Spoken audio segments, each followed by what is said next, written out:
Chair Yeager, it is live and you are good to start the meeting. Great, thank you so much, Amber. Good afternoon, everyone. I'm going to go ahead and call this meeting to order. And before we take any of our agenda items, I want to welcome those who are joining us here on the Zoom. We have both panelists and attendees.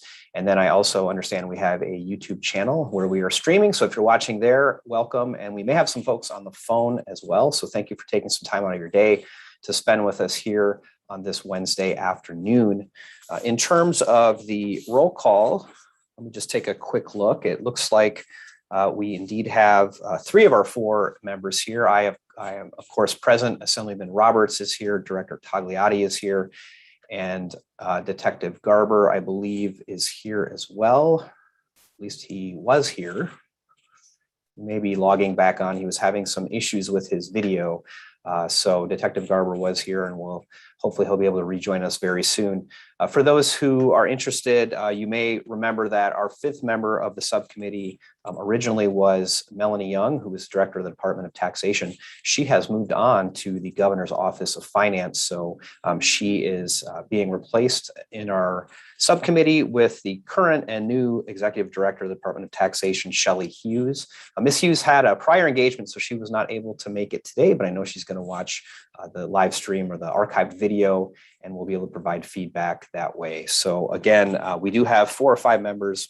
Well, at the moment we have 3 of 5 members present, but I know our 4th is going to join us again here soon. So we have a quorum.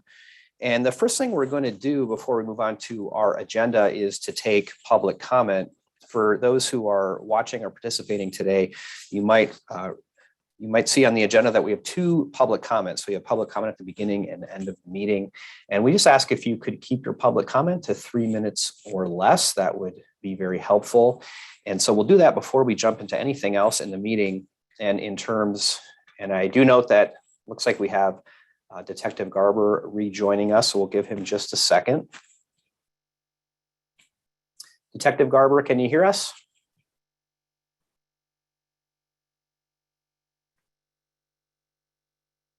I think you may be muted, but we can see you. So that is a good sign. Okay, sorry about that. Can you hear? Yes, we can hear you. Thank you. So I will note that Detective Garber is present and has his camera working. So thank you for being here. We're just going over some introductory matters, and we're just about ready to take public comment. So if there's anyone who would like to give public comment, here's how you can get yourself in the queue for public comment. If you are on the Zoom with us, you should be able to raise your hand. There is a prompt down at the bottom of your screen on Zoom that says raise hand. So if you would like to give public comment, simply click on raise hand. If you're joining us by phone, you'll want to press *9, and that will alert us that you would like to give public comment. So let me go ahead and start with those on the Zoom.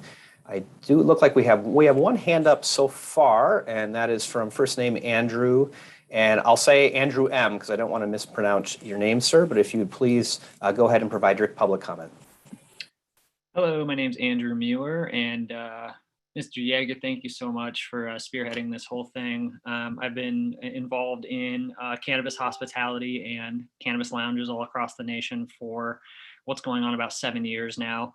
I just wanted to thank the subcommittee and thank everyone involved moving forward with this and trying to make Nevada a leader in this market segment and pushing forward with sensible regulations. So I just wanted to thank everyone before we got started here. Thank you for your public comment. We appreciate you being here. Is there anybody else on the Zoom who'd like to give public comment at this point? If so, could you please let me know by raising your hand with the prompt at the bottom of your screen?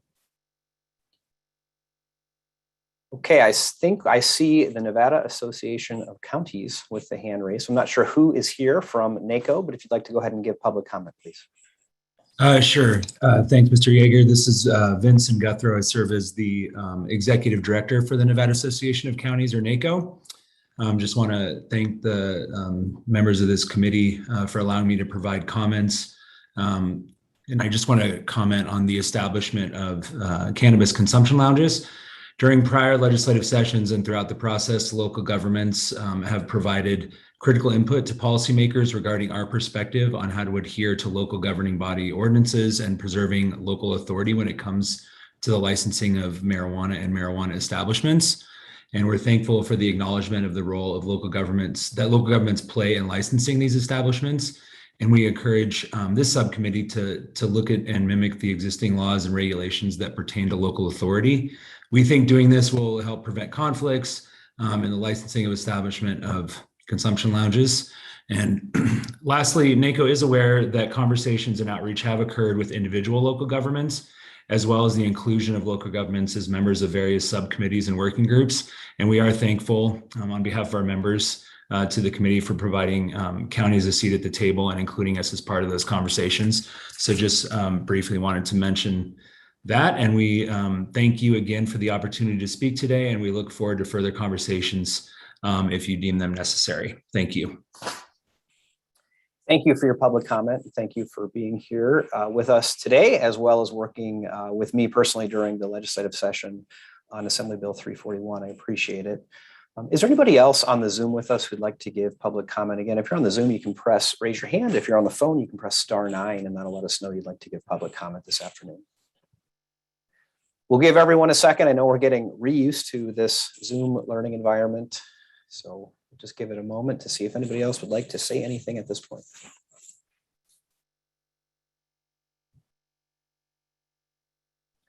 I am not seeing anybody else. Amber, could you just confirm for me that you're not seeing anybody else for public comment either? I see no one else for public comment. Okay, thank you. And again, we'll have public comment at the end of the meeting as well. So if any of our discussion today spurs additional thoughts, certainly we'll have a chance to give that at the end of the meeting. So what I want to do now is move on to our agenda, and I'll just give everyone a little bit of a lay of the land of where we're going to go today. We just finished public comment. We're in a moment here. We're going to go to introductions and comments from members of the subcommittee. And then, as you'll see, we have a number of agenda items that deal with public safety and consumption lounges.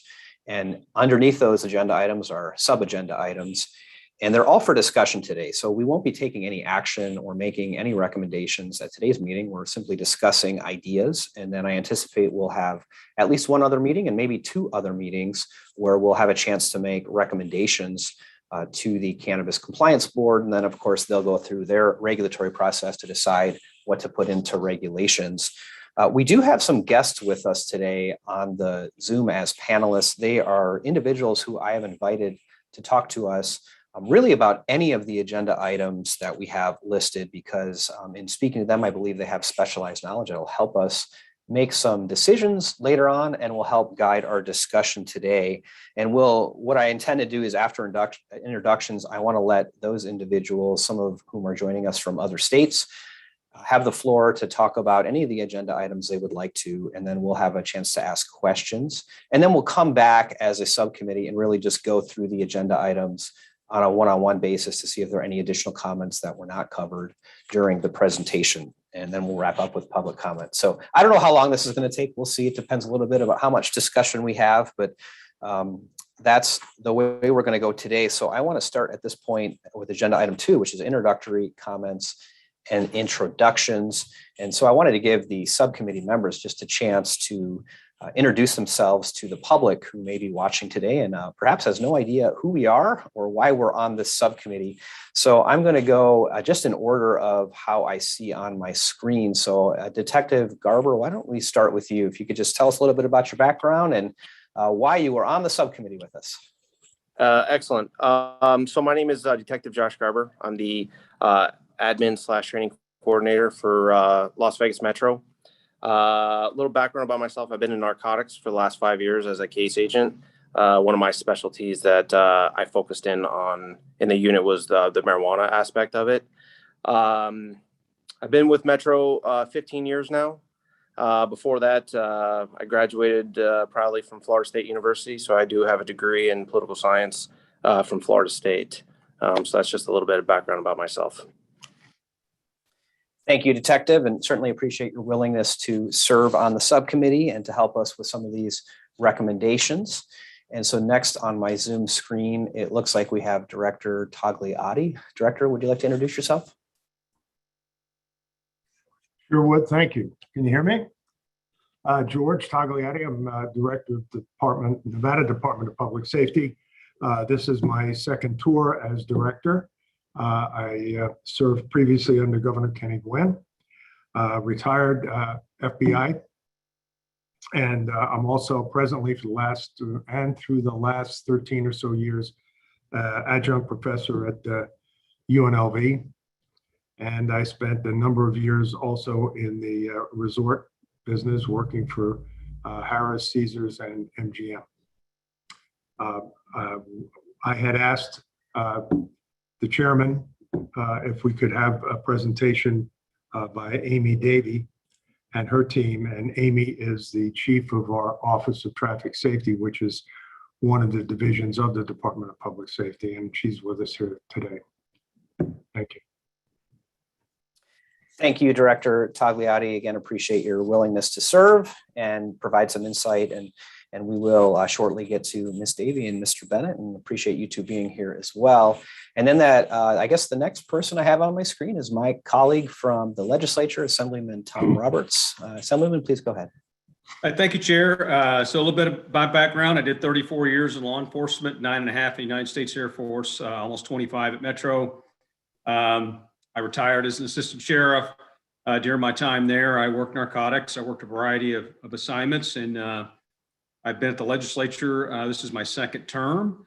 I've had the pleasure of serving on judiciary with you, and actually working on some marijuana lounge bills and some other bills this last session. This is something that I'm passionate about. I believe that we need to move this process forward and this industry forward, and I'm glad to be part of it. Thank you for the invitation.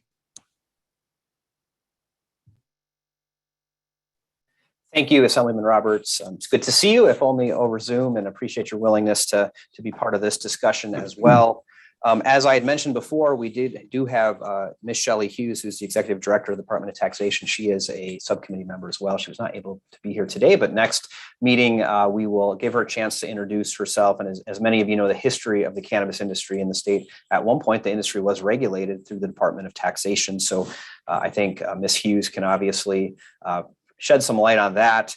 And then just in terms of who I am, I'm Steve Yeager. I do a lot of different things, but one of the things I do is serve in the legislature with Assemblyman Roberts. And I worked on cannabis legislation for the past few sessions, and was the sponsor of Assembly Bill 341, which resulted in the consumption lounge bill and the need to make regulations. So I think either as a reward or punishment for doing that, here I am on the subcommittee helping out with what we're trying to do here. And, you know, before we move on, I'll just say, I think this is an exciting opportunity for Nevada. We really have a chance to be the leader in this area and to get it right. And I think that's what we're trying to do in this subcommittee and the other subcommittees, is make sure that we get this right.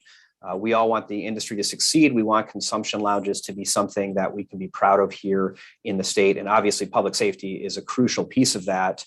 And so that is what our group is tasked with doing. There is some overlap. You know, there's a public health subcommittee. So I think public safety, public health tend to go together a little bit, but we will make recommendations, and then the Cannabis Compliance Board will look at all those recommendations and mesh them all together. So I'm excited to chair the subcommittee, and just want to say thank you ahead of time to the Cannabis Compliance Board, and particularly Amber, who is helping to run this Zoom meeting. Certainly appreciate it. So what I want to do next, again, we have some guests on the Zoom with us who are appearing from out of state, and I committed to them that I would try to get them on and off so they could get on with their day. So I wanted to turn the floor over to Miss Sarah Stewart, who I believe is with us, and we'll get her moved into the panelists. And what I had asked Miss Stewart to do, and I'll give her a chance. Hold on one moment. Okay, so she has her hand up, and let's see, we moved her into, there we go. Okay, Sarah, can you hear me? Hi, guys. Yes. Great. Fantastic. Thank you. Okay, so what I want to do is just give you a chance to introduce yourself. And I want to thank Mr. Scott Rutledge, who connected the two of us and thought that you might have some insight into some of these agenda items that we're dealing with today based on the line of work that you're in and your experience in other states. So I'll turn the floor over to you just to tell us what you do, and any thoughts, recommendation, observations, do's and don'ts that you could provide us in the public safety realm of regulating cannabis consumption lounges, I think would be really helpful. And then we may have some questions for you.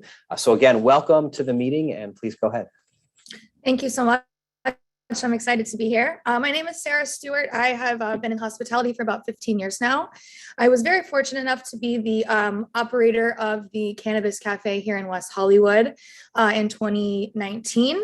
First to market sometimes means first to mistake. So I definitely use this experience to really gather as much information and knowledge as I possibly could on merging the two industries together. Here in West Hollywood, if you're unfamiliar, we did see cannabis sales alongside food and beverage programs. So it really allowed us to merge these two industries together. Being in hospitality for 15 years, I really just wanted to focus solely on creating a company that really helped operationally in this new sector of the industry. Some of the things that really stuck out to me in West Hollywood were the fact that we were incorporating 90-minute table limits on our reservations. This is because in order to become a profitable business, you need to turn tables. But also you do have a brand new substance in this environment. So one of the biggest things that we did was not really allow any sales of edibles within our establishments. Instead, we resorted to cannabis beverages that are nano-emulsifiers. So they would reach bloodstream in 5 minutes as opposed to sometimes 90 minutes, or not really being sure when the effects of cannabis infused products would actually affect your body. This really helped. They were very low dosed, starting at around 2 milligrams. Sometimes we went up to 5 milligrams. I wouldn't really suggest anything higher than that. You can look at it kind of as a light beer, whereas it's going to take about 5 minutes or so for you to feel the effects. But if you would like a little bit more, that's where you could get the effects instead of offering, 50 to 100 milligram products in your lounge. That's far, far too much for this kind of establishment. We've sold cannabis on the marketplace for quite some time now. Actually physically watching people consume is a whole new thing that we're not used to. So this was definitely something that really was brought to my attention. Also, because we did see a series of pass outs within the consumption lounge establishment. And I do believe that that was not really overconsumption of maybe saying we took too many products, but making sure that we are taking the right precautions to prevent that from happening. Water service is a very, very big problem that we saw. Sometimes when people consume cannabis, they are a bit shy and maybe would not speak up as you might see them do in a bar or a typical restaurant. So really enforcing water service might seem like a no-brainer, but just really kind of making sure that every single table is equipped with water at all times is really important to us. Other thing that I would definitely recommend is a company called Chillax or any kind of amino acids. In terms of overconsumption, amino acids really help you metabolize cannabis in your body a little bit quicker. So if someone were to seem lethargic, maybe lightheaded, getting Chillax or any kind of amino acids into their bloodstream really kind of helps them fight off those feelings a bit quicker. Something else I definitely would recommend is reservation-based platforms instead of kind of just allowing walk-ins or anybody just to come into the establishment. Reservations actually allow you to do some confirmations and really understand your guests before they come into the venue. It's really important that every guest that's coming in also knows that they need an ID. This isn't just a typical restaurant, this is a cannabis business. And sometimes people don't even think about that and they show up without one. But it's also a time that each company can really kind of go over the protocols and procedures of your establishment to make sure everybody is aware of the time limits, everybody is aware of the products that are going to be offered, and also maybe just kind of informing them on the way that you do business really helps provide that transparency within this new area of cannabis. I also would really recommend having a security team on site that maybe has one trained paramedic. We saw it as a huge help in a cannabis cafe in West Hollywood.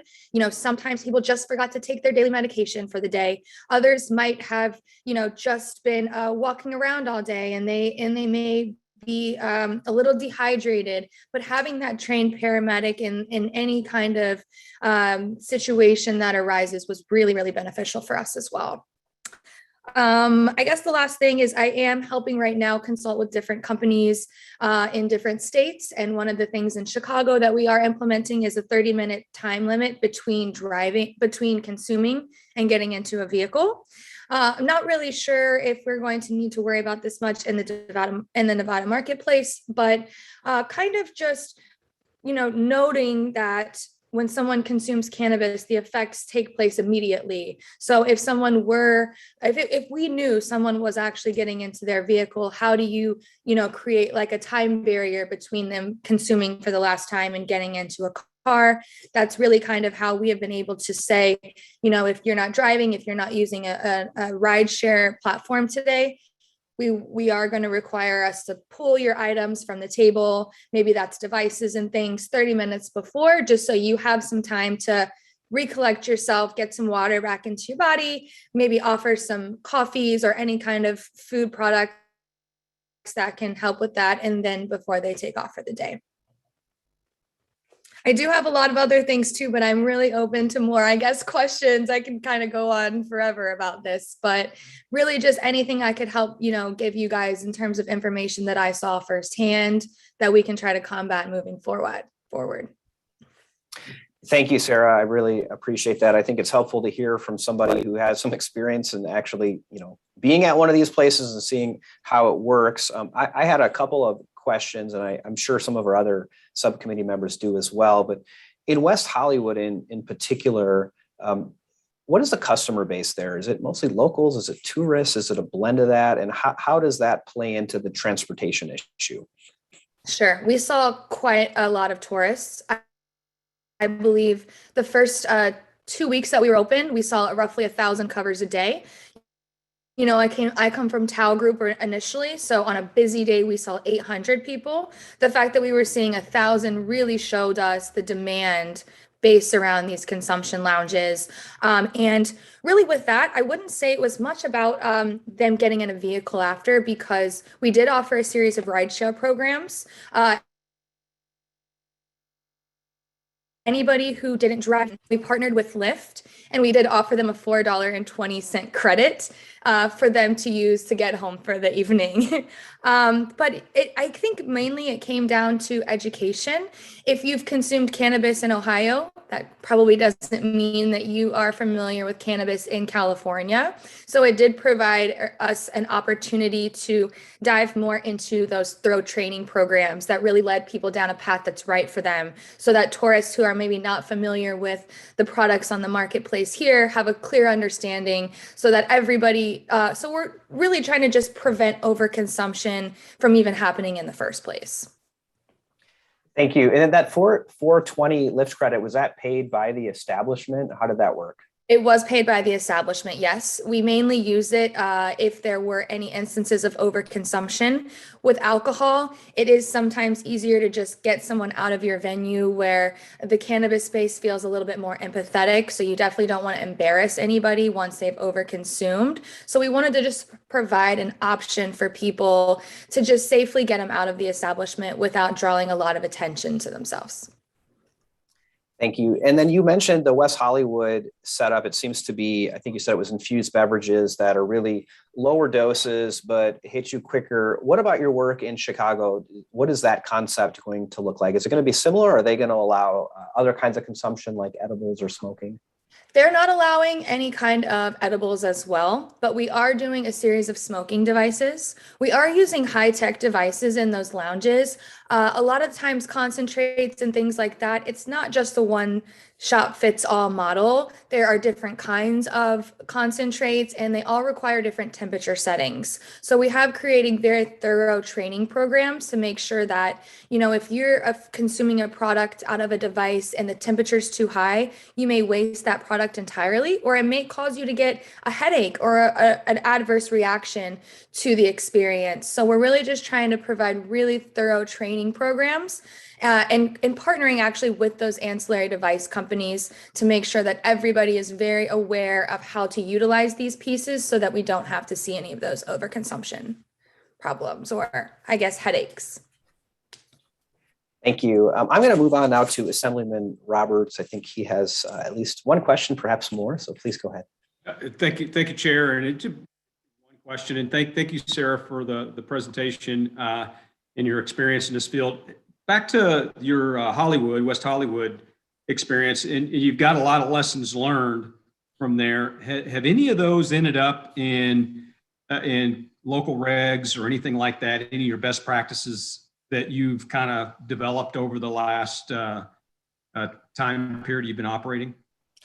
I do know that not necessarily what I have incorporated, but kind of as a West Hollywood group, we've kind of come together to discuss some of the main issues that arise. One of those being that California does perceive water and ice as food. And technically, we were not able to produce any food within a consumption establishment. That meant that we couldn't have water pitchers laying around. We couldn't have, a water gun located within the cannabis business. That really caused a series of problems, because just to get ice or water for a table, we'd have to run all the way to the back area. So it didn't make service flow as easily, and it didn't make items as accessible to guests. So we did kind of partner together as a community here. We did kind of go back to those regulators and let them know of those issues. It was kind of like an aha moment that does make a lot of sense. So since then, they are helping us move forward a little bit easier with those regulations, allowing us to serve products and even produce products in the consumption lounge environment. Thank you. And, that's obviously the purpose of this board is, to try to provide some recommendations to the compliance board so that we can put some good things in place. But at the same time, to your point, we may need to remove something. And I appreciate your answer. Thank you. Absolutely. Thank you. And before we take more questions, I'll let subcommittee members know as well. After Sarah gets done here, we have some guests from the state of Colorado on the regulatory side who are going to, I think, share some of their lessons learned, because they have consumption lounges up and running. And then we'll come back to our Nevada folks here with the Office of Traffic Safety to probably talk a little bit more about impaired driving. But just so that gives you a lay of the land. I don't think I really specified who we were going to hear from in a direct way, so I apologize for that. But I wanted to see if Director Tagliati or if Detective Garber have any questions for Sarah Stewart. I had one quick question of Sarah. How long have you been involved in West Hollywood, and how long with the operations you were dealing with? How long have they been in operation as well? So the licenses in West Hollywood were, I believe, given out in 2018. We saw the first one come to market in 2019, October 2019. In fact, unfortunately, it was a very short-lived project because of COVID-19. So we were open for about 4 months or so before shutting down. Right now, I am consulting with 2 other businesses that are opening in the West Hollywood area. So they are slated to open probably February of 2022, basically doing the exact same model of having food and beverage based programs alongside cannabis sales. Our lounge licenses here are a bit different. I'm not sure how they're going to look in other places, but you are able to have a separate retail, which is a separate license entirely, or you have a consumption lounge license, which only really allows you to sell cannabis within the establishment and not as a separate retailer as well. So the projects I'm working with basically just look like restaurants from the outside perspective, but they have cannabis sales instead of alcohol sales. Are there any other activities going on in there, entertainment or anything? For entertainment, yes, there's actually a couple of spas that are being developed here with the same model of consumption. I have heard of a couple music venues that are starting to be discussed as well. However, the city of West Hollywood is putting a February 2022 deadline on those licenses. So we are actually seeing a lot of people unfortunately forfeiting because they haven't really gotten everything together in a short amount of time. Thank you very much. Sure. Thank you, Director. And Sarah, I think the reason the Director asked is we sort of have a very wide open licensing statute here. And now we haven't granted any license because we're still going through the regulatory process, but we're really curious about the kind of concepts that might come forward, whether it be comedy clubs or spas, as you indicated, or restaurants. So I think we're trying to figure out how some of our concepts might be different or the same as the ones you've seen, and then obviously how to make regulations that would fit all of those different scenarios. So I think, we'll certainly touch base with you going forward to see what other concepts might arise in West Hollywood and other places. Yeah. Detective Garber, did you have any questions you wanted to ask? Thank you, Chair. Yeah, I had a couple of questions. Sarah, thank you for that information. There were a couple things that you were saying reference the pass outs. In reference to that, could you maybe explain a little more, like they were passing out? Were they just overdosing or taking too much of the product? I really never saw it being too much of any certain product. And I think it's because with the 90-minute table limit, we didn't have a lot of time for people to just sit forever and consume, we saw sometimes doctors who said, I consume every single day. I don't know why this happened to me. And upon more research we did, I have partnered with a young woman who actually has a degree in cannabis science from the University of Maryland. And we've been able to kind of dive a little bit deeper into certain products, certain terpenes, certain effects of certain strains. And it really kind of all comes down to personal preference for certain people and what people don't really like. And unfortunately, we saw sometimes we had sativas on our marketplace higher than 30%, whereas sativas are supposed to make you feel, really active and alive. It was actually causing effects once it's over 25%, inducing more of a couch lock feeling or that paranoia. And so sometimes, when you're in a public setting, maybe you've overheated, you're outside and it's really hot and you're not drinking water. There were a multitude of different reasons as to why, and we could never really pinpoint one in particular as to what caused people to feel that way. But we were just trying to learn and understand all of the different reasons as to why it was happening, and then kind of taking those products on the market. And if there was one particular thing that we saw, like for instance, maybe infused pre-rolls that are, 42%, which is quite high on the marketplace. And if we saw a series of pass outs from that same product, that's when we started to try to correlate and pull those products off the market.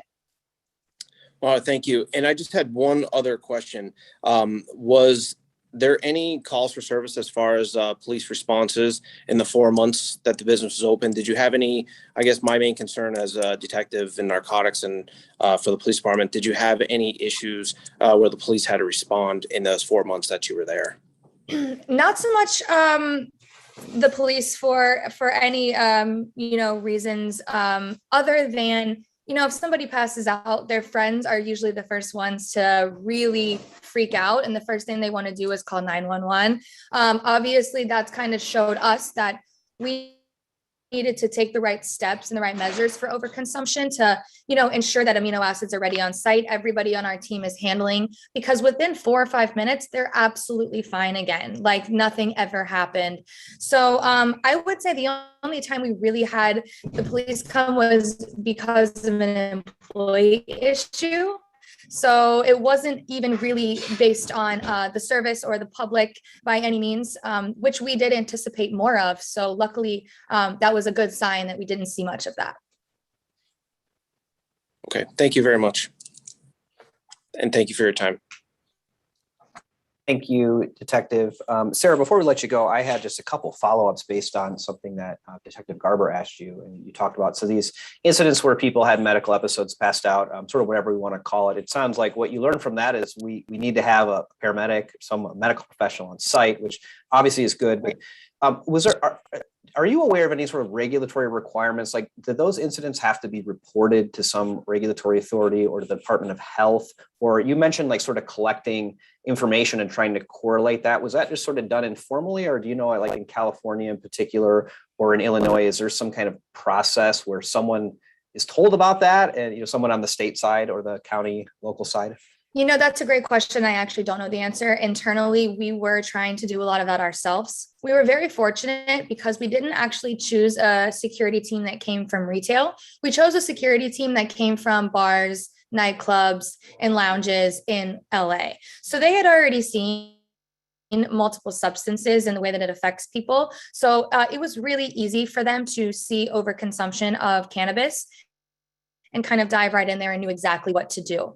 Unfortunately, that is something that we have spoken a little bit more with my consultants with my clients in West Hollywood, but we never really had any kind of reporting or anything like that. But I do see a huge benefit in doing so, especially if there are certain products on the marketplace that are causing that again and again. Great, thank you. And then I think before we let you go on with your day, one request I have for you, and I don't want you to go out of your way to produce something if it doesn't already exist, but as you're working in this area, if you become aware particularly of documents that are prepared, best practices by cities, by counties, by states, or sort of the manual for how to do this, or even if someone's put down in writing, here's some of the things we wish we had done differently. If you would be so kind as to send that over to me, I think that'll help us in further discussions. I know a lot of states are just getting started, so there's not a whole lot out there. But if you do come across that and it's not proprietary and you'd be willing to share it, we'd certainly appreciate it. Sure, absolutely. I am working on a series of protocols and procedures right now, along with just standard SOPs that I think are really going to be necessary for this space. So absolutely. Great, thank you. Well, thank you for your time today, and certainly welcome to stick around if you would like. But I know you're busy and you have a lot going on, so I'm sure we will reach out for additional questions. We'll have more discussion today, and certainly hope you're willing to come back to a future meeting and perhaps answer some more questions for us. Sure, absolutely. Thank you guys so much. Appreciate Okay, thank you. Have a good day.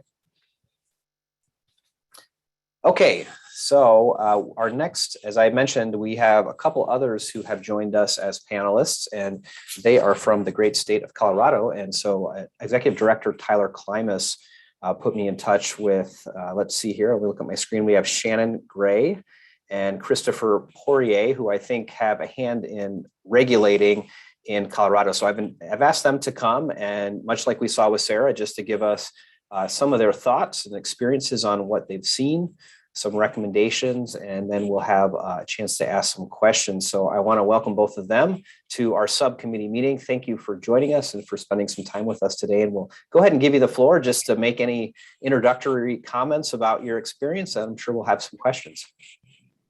Great. Thanks so much for having us. Like you said, I'm Shannon Gray. I'm the Marijuana Communications Specialist for the Marijuana Enforcement Division here in Colorado. And we're part of the Colorado Department of Revenue. So we're within, or not anymore, actually, we're our own division now, but we have sister agency divisions at the Department of Revenue. So liquor, gaming, the auto industry, and racing. So, similar to Nevada, we do work closely with our sister divisions. The Department of Revenue is also responsible for taxation, Colorado Lottery, and the DMV. So we're quite a varied organization, but happy to talk to you today about marijuana and specifically hospitality establishments. And I'm so lucky to have my colleague, Chris Poirier, who's our agent in charge in the Denver area, join us. And I can give a brief intro about this specifically, but I want to make sure Chris has the chance to introduce himself as well. Sure. So just really quickly, Chris Poirier, I am the agent in charge of investigations in the Denver metro area.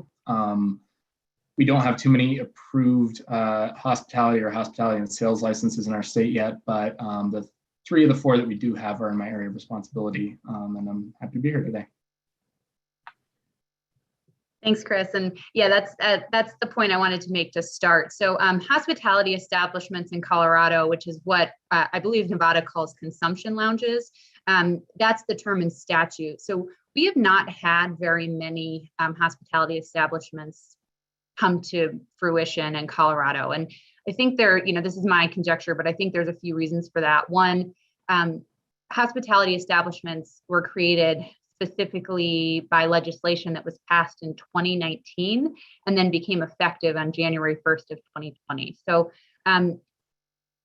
that was at the state level. And then local jurisdictions, as with many different license types in Colorado, have to opt in order to allow businesses in those local jurisdictions to be allowed. So for example, if you operate in Denver, you have to have a state license and a Denver license in order to operate legally. So once the state law passed, locals had to opt in. And of course, we all know COVID hit in March. So there was a lot of other things that we were all focused on. So I think hospitality establishments, and especially these consumption lounges, specifically where everybody's getting together in a closed space, just wasn't a good idea to start during a global pandemic. So that's one piece of it. And that the local jurisdictions didn't opt in for a variety of reasons right off the bat, given the timing. So just wanted to kind of preface our conversation with that, but we can specifically talk about our regulations and what we've seen so far. But just wanted to mention that, and as I mentioned, it did come about as of legislation that was passed by the General Assembly in 2019. So with that, I don't know if there were specific things you wanted us to talk about, or we can answer specific questions. Either's fine with us. We just want to use our time that is most valuable to you. Yeah, well, thank you both for being here. I really do appreciate it. I know you have a lot going on, and it sounds like you're a little bit ahead of where we are, but maybe not too much further ahead. And so I think what would be helpful, just in your time that you've been doing this, if there's anything that you think, oh man, we think we got this right and you should do it, or we really missed the ball on this, or this was a blind spot, just any sort of, I think what we're trying to do as a public safety subcommittee is, one, figure out what all should we be talking about. When you look at the agenda, you see some of those topics. Is there anything we're missing? Any lessons that you've got at this point that you can share? And then after you're done with that, if there are some things, we'll see if anyone has questions for you. Sure, Chris, I can just start and then I'll pass it over to you. But I would say, we are pretty early in the process. For us, just a few things that are always things I would recommend that I think Colorado does well is, first, that stakeholder engagement piece. So we had multiple discussions during rulemaking when after this bill was passed, but we were implementing it from diverse group of stakeholders. So it seems like you're already well on your way to do that with this meeting. But talking to the industry specifically, the businesses who are interested in creating these hospitality establishments, local jurisdictions, neighbors of potential businesses and how they would be affected. We talked to child health advocates, we've got public health officials, bringing all those folks together, because something like this affects so many different people in different ways. And so having those conversations prior to rules being adopted is so important to prevent unintended consequences. So I definitely say that's, one of the things I would definitely highlight. Additionally, for us, there was certainly a lot of conversations about whether businesses as part of the law they're exempt from the Clean Indoor Air Act in Colorado. And so that was part of the legislation. But we had a lot of discussions about ways that, we could make sure, for us, we have two different license types for hospitality. One is a sales and consumption license. So sales can happen on site and consumption can happen on site. And one is a bring your own model. So just no sales, but just bringing marijuana to the establishment. And that particular establishment can be mobile. So we've had these tour bus scenarios. So the discussion on that was making sure that there was preventing the driver from being impaired when doing that mobile tour bus scenario. So the ventilation and things along those lines. Additionally, it gets really complicated for us with local jurisdictions that can opt in and opt out. So specifically with those mobile businesses, we had a lot of discussion about how a mobile business would be in compliance if you're going through a jurisdiction that does not allow consumption. So how that works in practically when you're looking at a license operating legally. So having a lot of those conversations on the front end. Additionally, I think the industry is still trying to figure out ways to make this model profitable. And so that's been a lot of not discussion with us necessarily, but, chatter that we've certainly heard, that they're still trying to figure out what this means, because in Colorado, and I believe, talking with Tyler, this is going to be similar in Nevada, but you cannot have a liquor license and a hospitality license. You can't serve alcohol and marijuana at the same time for a variety of reasons, but just that was also a discussion that we had, is making sure that those were kept completely separate. So those are just some things to come to mind, but Chris, please jump in. Thanks, Shannon. On my end, I'm a little less involved in the rulemaking side of things and tracking legislation, obviously, than Shannon is. That being said, when I viewed kind of the topics for discussion today, a few things did stand out. Talking about like the maximum amount potentially a customer could be served. We did address that in our regulations. It's a maximum 2 grams of flour, half a gram of concentrate, or 20 milligrams total of edible product, given in 10 milligrams servings. And part of our regulations require that if someone's purchasing that last item, they be given a standardized measuring device so that they can actually determine a serving size for themselves once they've gotten that. Another thing that stood out to me is the discussion about additional training for employees of these establishments. So through rulemaking, we required that all employees of these licensed hospitality businesses go through what we call responsible vendor training. This is optional for most other business types, but it is mandatory for licensed hospitality establishments. And there are additional curriculum components there specifically for hospitality business employees regarding things such as identifying signs of visible impairment for alcohol or drugs, resources to mitigate impaired driving, training them that all consumption needs to stop on the licensed premises when first responders, law enforcement, firefighters, etc., are on scene. That's something that's also addressed in our rules. And so forth. There's a whole variety of things that we require our employees of licensed hospitality businesses to go through that we don't necessarily do for other businesses. So those definitely stood out to me. In terms of warnings, we do also require that our licensed hospitality businesses provide what we call consumer education materials. Basically, this is to provide information on the dangers of pregnancy, dangers of marijuana consumption for those who are pregnant or breastfeeding, dangers about driving impaired, and a warning that the effects of marijuana may be delayed, because obviously, that's a big issue with edible consumable products. So those are some things that, kind of reviewing the topics for today immediately came to mind for me that I wanted to share. But yeah, like Shannon said, I think we're open to any questions or anything that we can provide that might help. Great, thank you too. So let me ask you this. It sounds like, are there any, I think I want to get the name right. I think you call them hospitality establishments. Did I get it right? Mm-hmm. Okay. Are there any of them that are actually like open and operational in the state? Are they still in the early stages of getting there? Is there anyone with the door open yet? I believe that and Shannon, correct me if I'm wrong, but I believe we have 2 hospitality and sales businesses that were just approved by one of our cities here in the state. So I'm not certain yet if they're actually open. I mean, this just occurred, a few weeks ago, a couple of weeks ago. So. Yeah. So we, so that there's a couple different, stages of these businesses, and it's important to mention. So the legislation that we're discussing was at the state level, but there were local ordinances that allowed for these type of establishments to operate prior to the state law coming on board.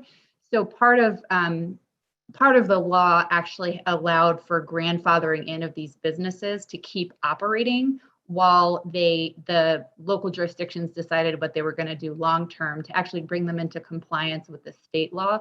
So there are a few businesses, a couple anyway, that were operating specifically, is my understanding, under those local ordinances, and then had the grandfather clause allowing them to operate, and then have either gotten their state license or are working on it. So they have been in operation, but my understanding is it's been, they may have closed for a bit, again, whether it's COVID or something else, but then open back up. But at this point, all businesses have to have that state and local license piece to operate. So it just kind of depends on the day whether, at least going, looking backward, whether they were in operation or not, if that makes sense. No, that makes sense. And it's a little tricky. I think California had the same kind of experience because San Francisco was operating consumption lounges sort of illegally, I think, but then the state authorized it. So they've had to kind of go back and look and say, can we make these work? Do you know what cities those are in? Are they the Denver area? Are they other cities in Colorado?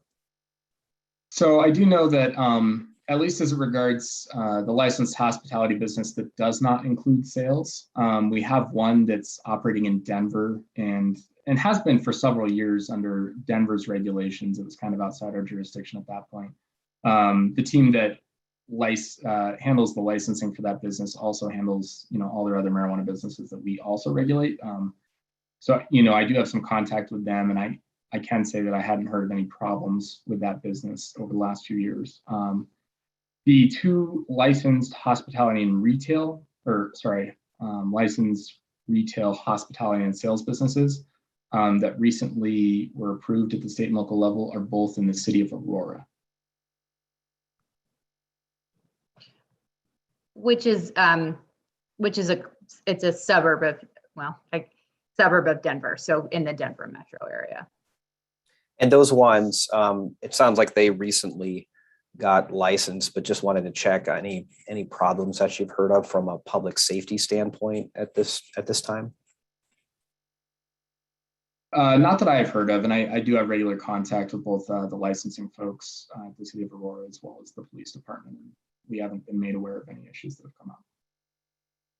Thank you. I'm just taking notes about where we might go for field trips to see something live and in person here in the near future as a subcommittee. So I will make note of those. And then, what I can do as well to the subcommittee members, I'm sure I can pull, we can pull some of the Colorado regulations as well to take a look at those at a future meeting. We don't have them in front of us today, but wanted to give our subcommittee members a chance to ask any questions of our colleagues from the East, I suppose it is.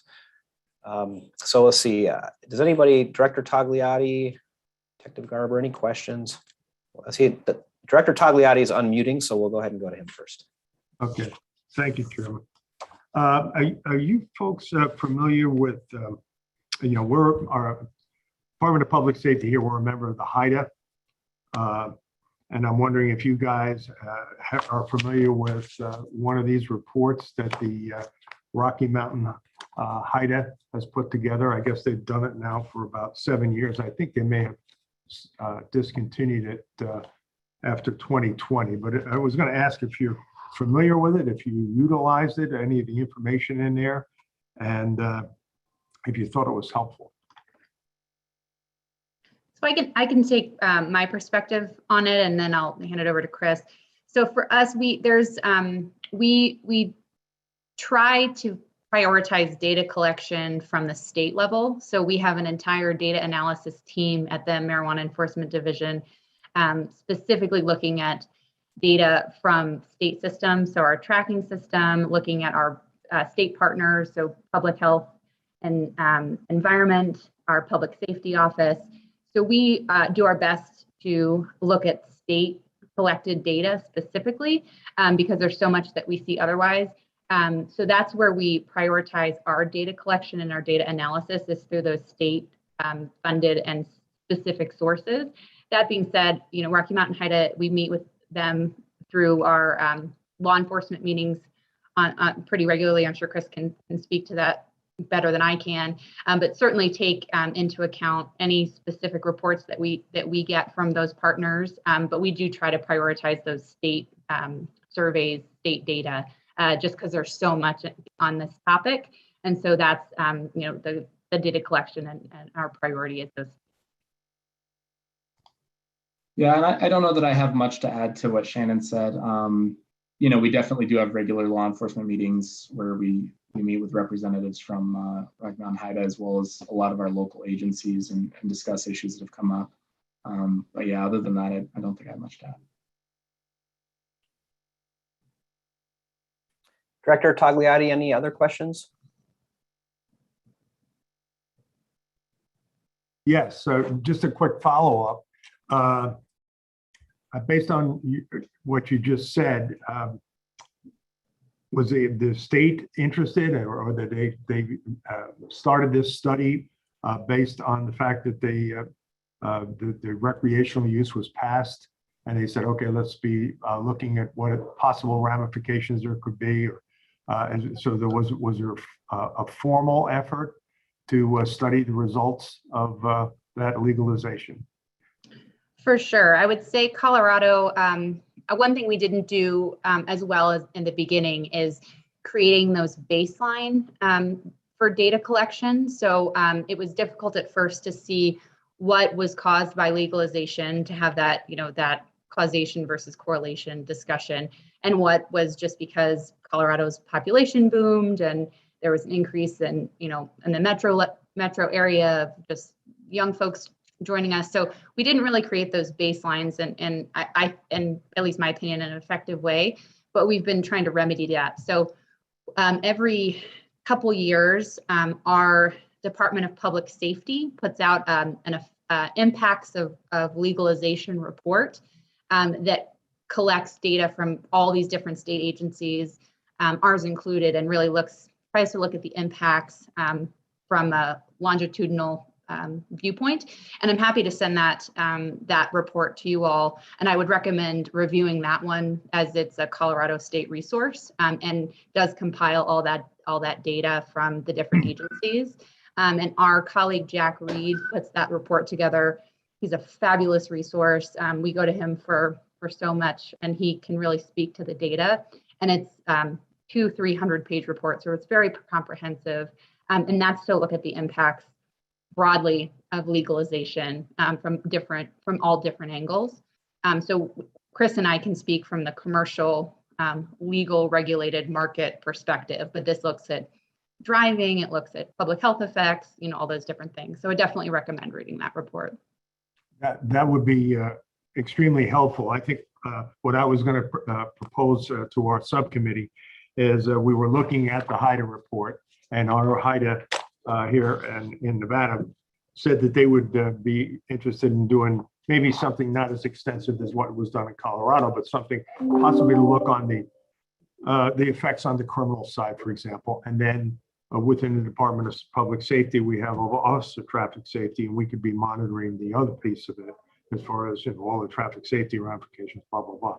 So I think if we could come up with a kind of a clean, efficient way to approach that and at least track it annually, that might not be a bad idea that I could propose to the rest of the committee. So thank you. That's all I have. Okay. Thank you so much, Director. Before we go to additional questions, I did notice our earlier speaker, Sarah Stewart, had her hand raised. So I wanted to go to her to see if she had a question or a comment based on what was presented by our friends in Colorado. Yes, I did actually. Outside products is a pretty new concept for us as well. I wanted to see if there were any protocols and procedures that have been taken in place to prevent black market or illegal cannabis products from coming into an establishment that is actually not selling on site. Not that I'm aware of. I don't think it would be I don't know if there's a workable solution to address that, but that's not something that's currently addressed. Got it. And then I did, I guess didn't really mention earlier as well, but we did for a short period of time sell alcohol alongside cannabis at the Cannabis Cafe. which I didn't really think to touch on before, but it was quite a different experience. It was only occurring in the last month that we were open. So I guess just an additional few comments on that as well. When you do separate cannabis sales and alcohol within the same establishment, but in different areas, there was a lack of control that occurs when you have to be in one area to consume cannabis and another area to consume alcohol. Really, for a server's perspective as well, you know, you're used to watching someone maybe consume a certain product for quite some time, and once they enter a different establishment or part of the establishment, you kind of lose that control. You don't really know what they're doing in that other area before they come back to your table. So I don't know if there's a clear answer to even merging those two worlds together at all. But I do find that in terms of profitability, having that food operation alongside cannabis really does show significant revenue streams, basically just looking at cannabis as a substitute to alcohol in these establishments. Just a little comment.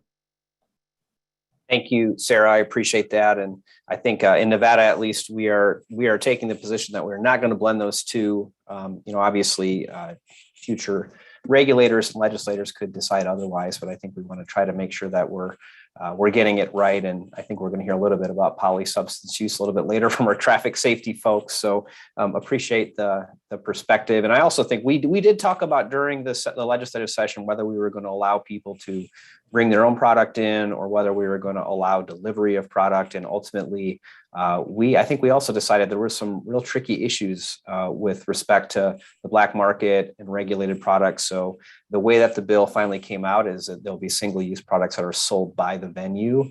And so that's where we're going to start. Obviously, we could look at that in the future, but would ask you to definitely keep us updated in your experience if those things work or if they don't work, because the concerns you raised were a lot of the concerns we heard during the legislative process of how do you know what people are bringing in and how are you going to regulate that? So appreciate that perspective.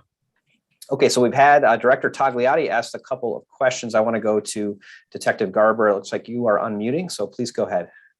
Hey, thank you, sir, for your time. And thank you guys from Colorado for joining us and answering some of our questions. I did have a question with the amount of stores that you're allowing to operate. Was that done for a specific reason, only starting with a small amount instead of allowing 100 stores open at once? That you guys want to have some sort of case study to see what issues you are arising just in a small amount so you guys can have a better grasp of what's going on with that? So I was going to say at the state level, we don't have a restriction at this point. It's just those are the only numbers that have applied and been approved yet. Yeah, and remember they're limited because the local jurisdictions have to opt in first. So a lot of businesses that were interested were waiting for their local jurisdiction to opt in. So really they could get the state level license, but they couldn't get the local level license yet. So that's part of the reason for the slow rollout. Okay, and did you see you guys want to put a limit on the amount of stores that could open, or if 1,000 stores get approved, then 1,000 stores can open the next day? So we have the ability to cap at the state level, but we haven't had to do so for several reasons. The main one being that there is caps often at the local level. So businesses, there may only be so many stores that can open within Denver, Aurora. So we haven't had to cap the licenses, but locals can and do. So from our perspective, as long as the business meets all the licensing requirements, they can get that state license, but they would have to also secure that local license, and that maybe where the cap comes in. Okay, thank you. And I just had one other question with regards to the employees that are being inside of the smoking lounges. Was there any concern that being there for an extended period of time, let's just say 8 hours for a shift, being exposed to the amount of smoke, was there any regulations that Colorado put on with regards of how to make sure the employees who are exposed to this smoke over an extended period of time, leaving work, being under the influence, was there any regulations that Colorado put on their safety?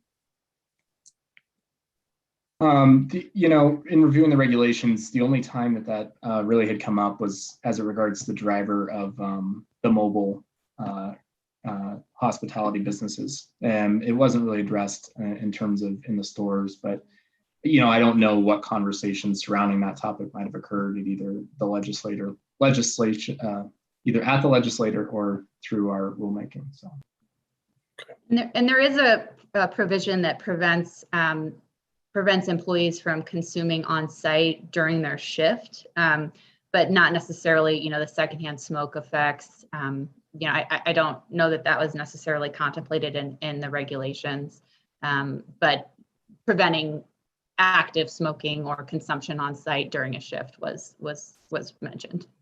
Yeah, I'm just concerned with that is that if they're the individuals that are supposed to be monitoring our customers for being under the influence, then themselves could be as well.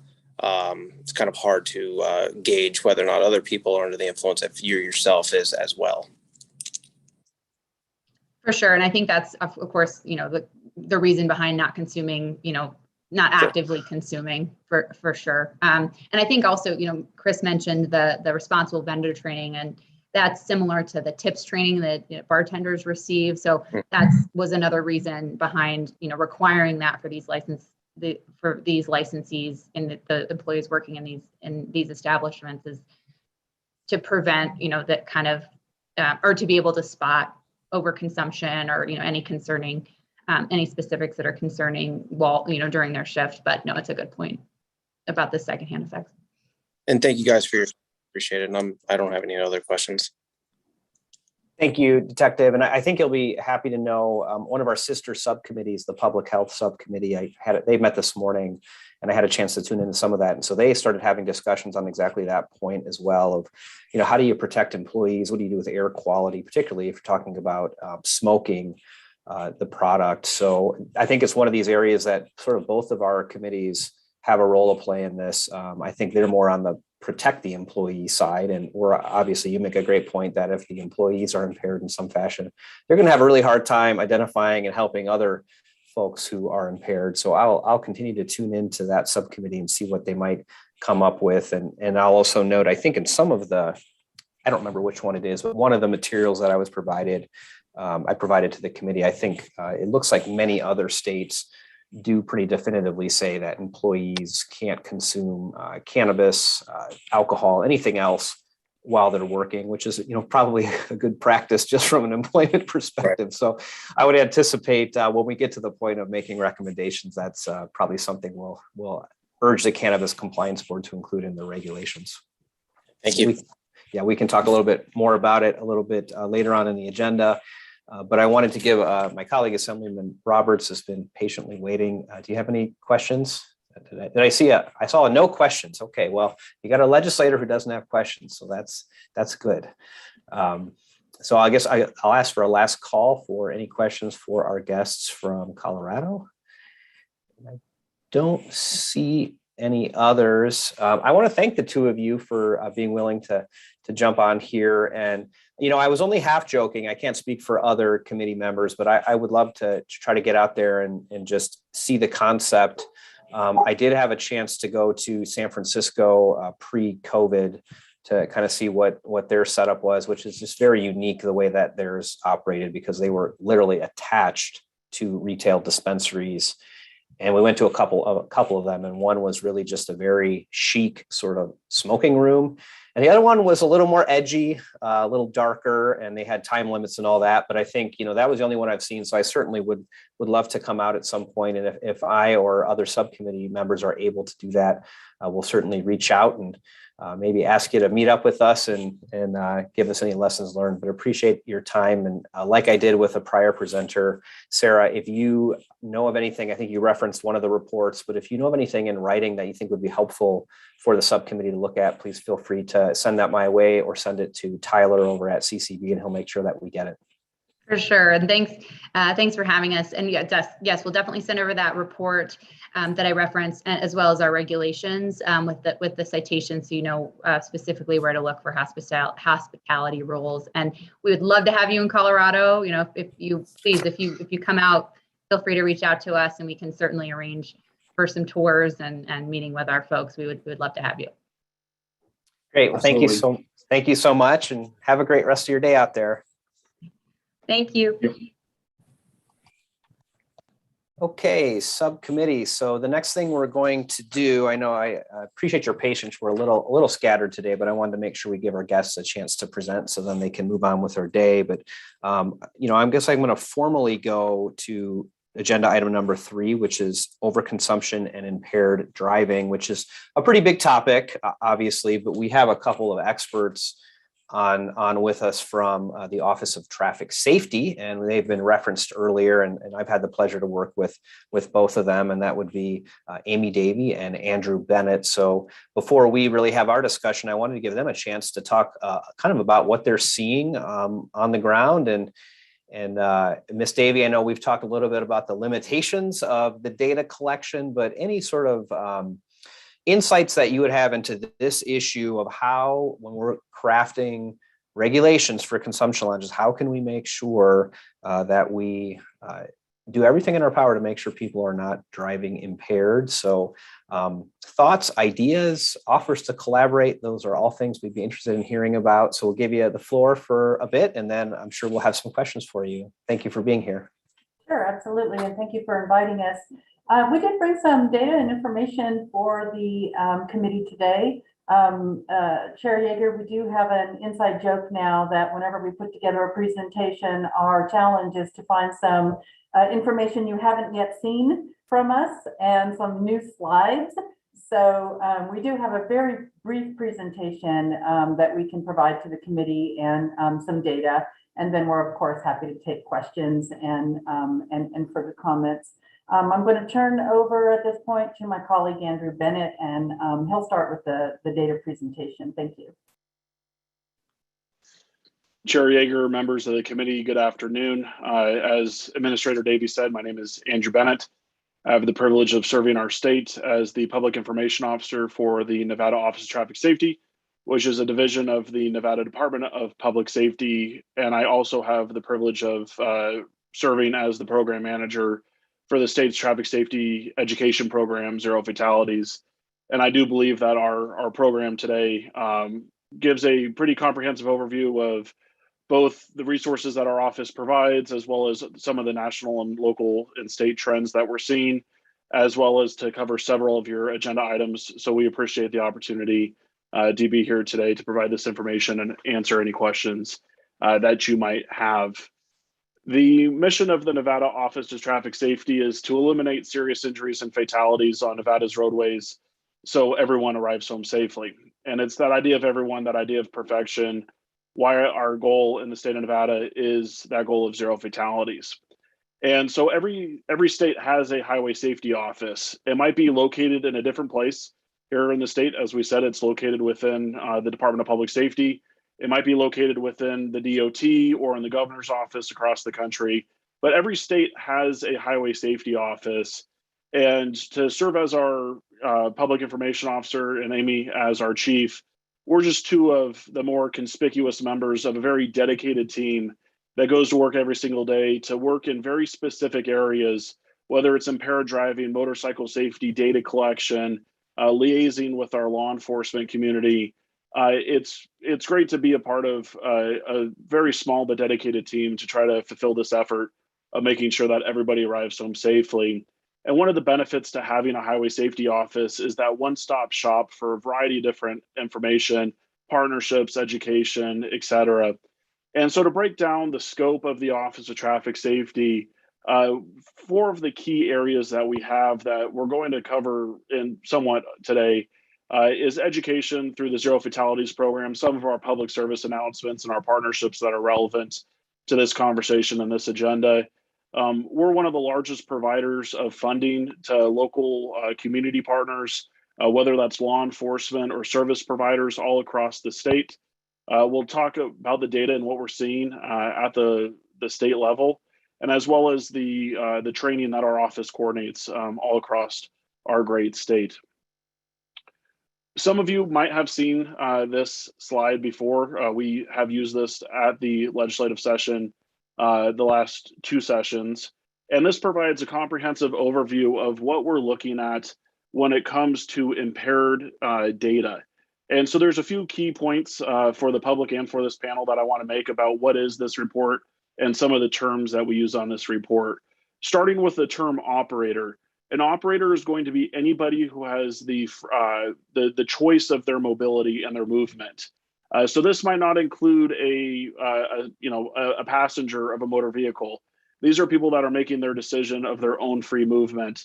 So it could include a pedestrian, a motorcyclist, a cyclist, a driver. That is what we mean when we talk about operator, because the scope of the Office of Traffic Safety is to cover all of our road users. And we are seeing impairment across the board, not just with drivers, but it is a pedestrian safety issue as well. And then moving towards the very bottom of this report, and then I'll talk about what this report says. To go over the key with the different colors and the shapes, alcohol is going to be alcohol only. So alcohol was the only impairing substance in their system. That's going to be the same thing for marijuana. Marijuana is going to be only marijuana was the substance in their system at the time of that fatal crash. Other drug is going to be a single other drug that is not marijuana. Polysubstance is the presence of at least two substances in any combination, but again, it could be more than two. And then any marijuana is a subset of polysubstance and marijuana to show the presence of any marijuana that is a heavy subset of that poly category. So if you were add all these numbers up, it wouldn't reach that 100%. Any marijuana is a subset of polysubstance, just to show the impact. And some of the key things that we are seeing here is that polysubstance continues to be the number one contributing factor when we're looking at the substances within the impairment conversation. We are seeing a steady increase in marijuana only and any marijuana. We are seeing a slight decrease and a plateau with the alcohol. Obviously, drunk drivers are still a clear and present danger to our roadways, but we are seeing that reduction with that plateau.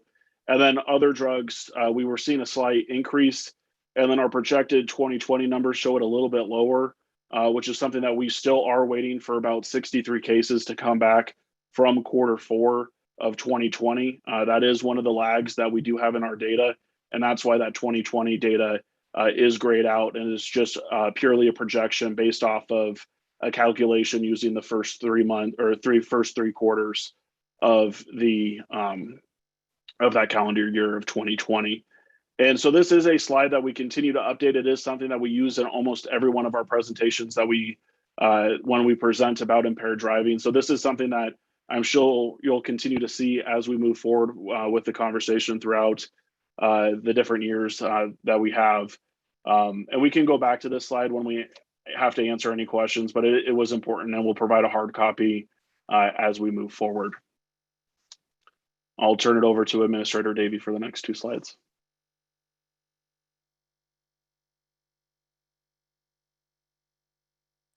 Sorry about that. Took me a moment to unmute. We're not without resources on this subject, and key research, data, and information is constantly being produced at a national level, including Nevada-specific information in some of these reports. Most recently, a report came from IIHS, the Insurance Institute for Highway Safety, that compared Nevada crash rates pre and post recreational cannabis legalization. We can make all of these reports and information available to you. In that specific report, they did find a statistically significant increase in pre and post recreational cannabis legalization in Nevada crash rates. These are, this is just crash rates in general. They're not looking at DUI specific crashes. And then in terms of approaches that we have to offer, many states are and have been employing specific approaches to address cannabis impaired driving. And on this slide, we've listed a few key considerations for the subcommittee that they can consider taking back to the Cannabis Compliance Board. Excuse me. I'm not fully aware of the role and authority of the subcommittee, but hopefully some of these approaches can be evaluated, recommended, and implemented by you. In terms of data collection, our strong feeling is that you can't address what you don't know. And this means bolstering Nevada's capabilities to comprehensively collect, define, analyze, and report public health and public safety impacts related to cannabis use. Improved toxicological screening of drivers and roadway users involved in traffic crashes should be a high priority. Many of you are aware that Nevada is the only state. We used to be one of two, but Hawaii has now taken up the charge. So Nevada is the only state without a state forensic toxicology lab that can provide standardized testing and reporting of all types of DUI impairment. Other forms of data collection can include voluntary roadside surveys, driver focus groups, oral fluid roadside testing devices, which I understand were proposed for use by Nevada Highway Patrol in the last legislative session, but weren't funded. We also recommend gold standard training and public safety resources. We can't overlook the impacts of legalized cannabis on support systems and structures that are charged with providing responses. Public safety and public health organizations really are bearing the brunt of an increase of scope and haven't necessarily seen a significant increase in resources, at least at the state level. For instance, my counterpart office in Colorado receives $1 million per year in cannabis revenue to conduct public safety messaging and education campaigns. Additionally, I know that Arizona recently allocated $10 million in funds to enhance DUI law enforcement, training, and public education. And Washington State likewise uses revenues to conduct public safety messaging and education campaigns. The gold standard training for law enforcement in roadside impairment detection is called Drug Recognition Expert, or DRE. This training is extensive, with upwards of 80 hours of additional impairment detection and with continuing education requirements. And this training has been shown to increase law enforcement detection effectiveness in all types of alcohol and drug-related DUI in excess of 80%. Nevada currently has 83 DRE trained law enforcement officers statewide. This number is not specific to NHP. This is enforcement officers that are trained at among all agencies statewide. And we have an excess of 11,000 DUI arrests per year. This means every DRE trained officer would have to respond to 132 DUI arrests in order to provide this level of evaluation. Additionally, at least within our state control, this designation is not one that recognizes increased capabilities with increased pay or with improved equipment. Therefore, the ability to retain DRE trained officers is often difficult. In terms of DUI interdiction, there really is only one way to stop DUI driving, and that's to interrupt impaired drivers from operating the vehicle either before it happens or while it's happening. Apprehension of DUI drivers immediately removes a threat from the public. In terms of education and public awareness, this is a long-term and somewhat heavy lift, as we'll see in a moment when we discuss driver perceptions. I included a bullet point on here called environmental awareness. And simply put, I think we will have to keep learning and adapting to the environment. This involves looking to traffic safety methods used in other states and other countries. You've done a terrific job of bringing in speakers today. You know, Andrew and I were messaging each other behind the scenes like, wow, we are learning a lot from this subcommittee. And we'll continue to need to be open-minded to evaluate new approaches and keep current with new information. I'm sure many of you are aware of some of the comprehensive reports and studies that other states produce. And in fact, the report that was referenced earlier from the Colorado Department of Public Safety, this 2021 impact of marijuana legalization in Colorado is quite comprehensive. And I echo what Director Tagliati has said. This really should become a sort of just standard practice in Nevada to evaluate and report on these items. So with that, I'll turn it back over to Andrew. Thank you. As Administrator Davey mentioned, one of the things that is kind of this last final frontier that we do need to work on, and this will go into our conversation about education and perception, is we've seen at a national and at a state level now that the cultural aspect of driving while high or impaired under marijuana is different than alcohol. This graph is from a 2018 study from the AAA Foundation that talks about the perceptions of the dangers of driving after alcohol, prescription drugs, marijuana usage.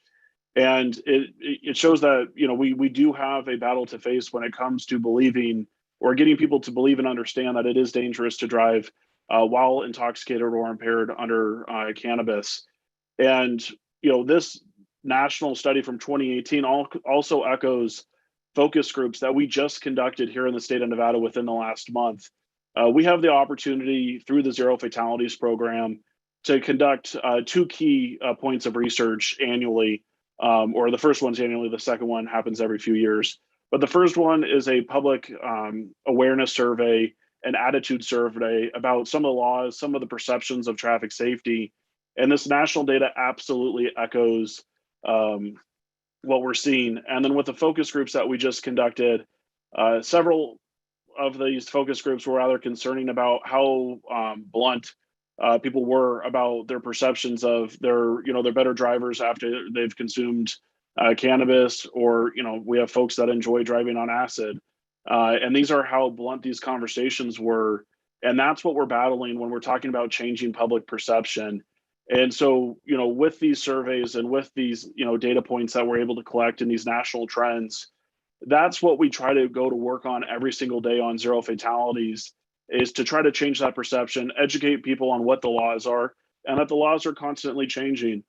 Zero Fatalities, led the effort from what I'm aware on, educating the public of the changes that happened during the last legislative session that have already gone into effect, like with the per se law change and with some of the occupant protection changes that are coming up here shortly. And so I wanted to spend a moment on talking about some of the history that we have with public education around impairment. This is a brief history. Zero Fatalities is currently celebrating its 10th anniversary here in the state of Nevada. I've had the privilege of working on this program for now 8 years and 1 day. And it's something that when we look at the idea behind our PSAs, Zero Fatalities was rather quick, which is funded by the Nevada Department of Public Safety and Transportation. We had the ability to respond rather quickly after legalization in March of 2017 with our first specific cannabis impaired campaign, which was Drive High, Get a DUI. And then you see somewhat of a gap in between March of 2017 and July of 2021. Our funding comes from a variety of different sources that have a variety of different levels of restriction. It's easier for our office to focus simply on impairment rather than calling out the substance. But when we talk about the effectiveness of our campaigns, there's a direct correlation to making sure it's understandable and relatable to the public, and that we're talking about what they are consuming. And so when we have a general impaired campaign, it might be less effective when we're talking specifically to cannabis consumers. And we're very proud that we were just able to run a campaign specific to alcohol. And we had a mirroring campaign that focused specifically on cannabis, which ended on last Friday. It ran from July of 2021 through the last week. And then moving on to our fourth quarter impaired campaign. This campaign is going to be focused around the need to have a sober designated driver. And the easiest way to have that is through rideshare. And so that is the main focus of this upcoming campaign that we're filming in September to go live in the fourth quarter. And this campaign focuses on the two alternates that you have. It's either going to be the cop car or the law enforcement car, or it's going to be rideshare. And you're not going to get a 5-star rating in the back of a cop car. So we want to make sure that you have the ability to make those proper decisions. One of the things that we've learned through several of the lessons that we've learned with Zero Fatalities and with our public safety education program is that it's essential to get the communication right the first time. I worked at the ad agency that previously held the contract before I worked for the state on Zero Fatalities. And that first impaired campaign that we did with marijuana is something that I'm not necessarily proud of. We bought into a lot of the, we stereotyped way too much in that campaign, and it wasn't relatable to the general cannabis user.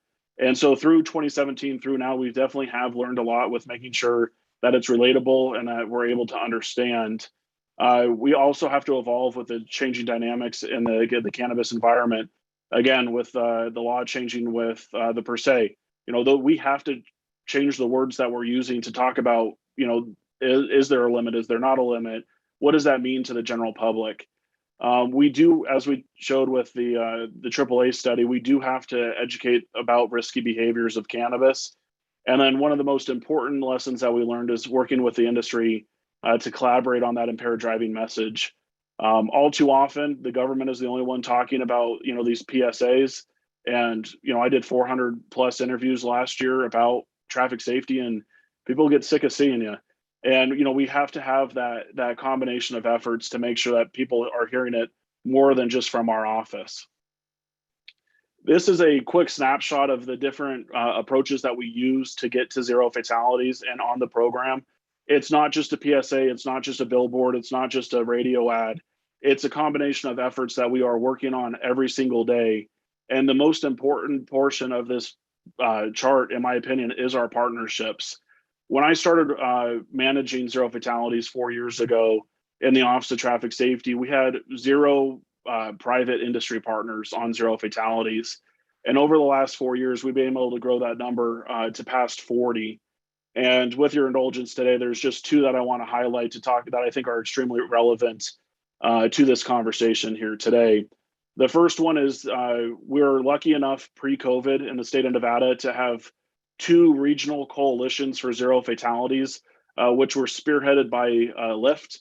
We had the Northern Nevada Coalition for Zero Fatalities, and we had the Las Vegas Coalition for Zero Fatalities.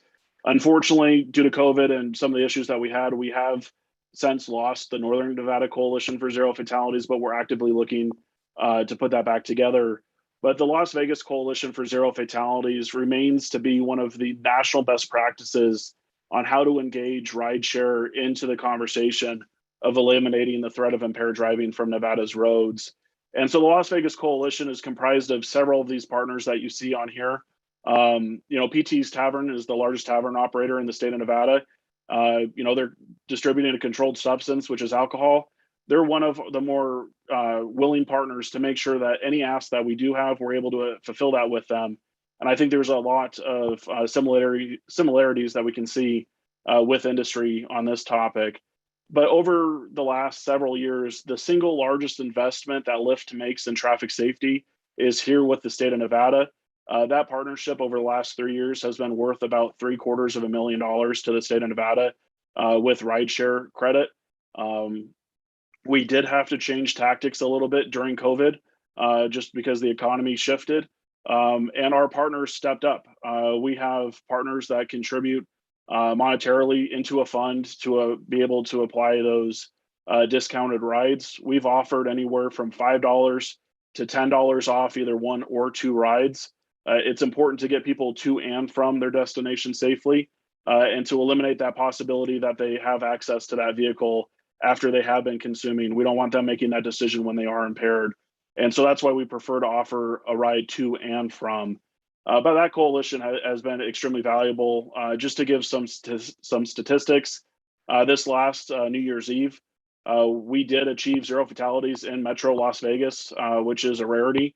And we gave over 200 rides that evening. You might be familiar with Tipsy Toe, which is heavily advertised by AAA. That was able to eliminate the possibility of two impaired drivers over New Year's Eve. And it just shows when people are familiar with the process of rideshare, they're more apt to use it. And anything that we can do to get them to use, any of the rideshare services or to have that sober designated driver ride home is vital to our efforts. And finally, as I wrap up here, I do want to talk about MedMen.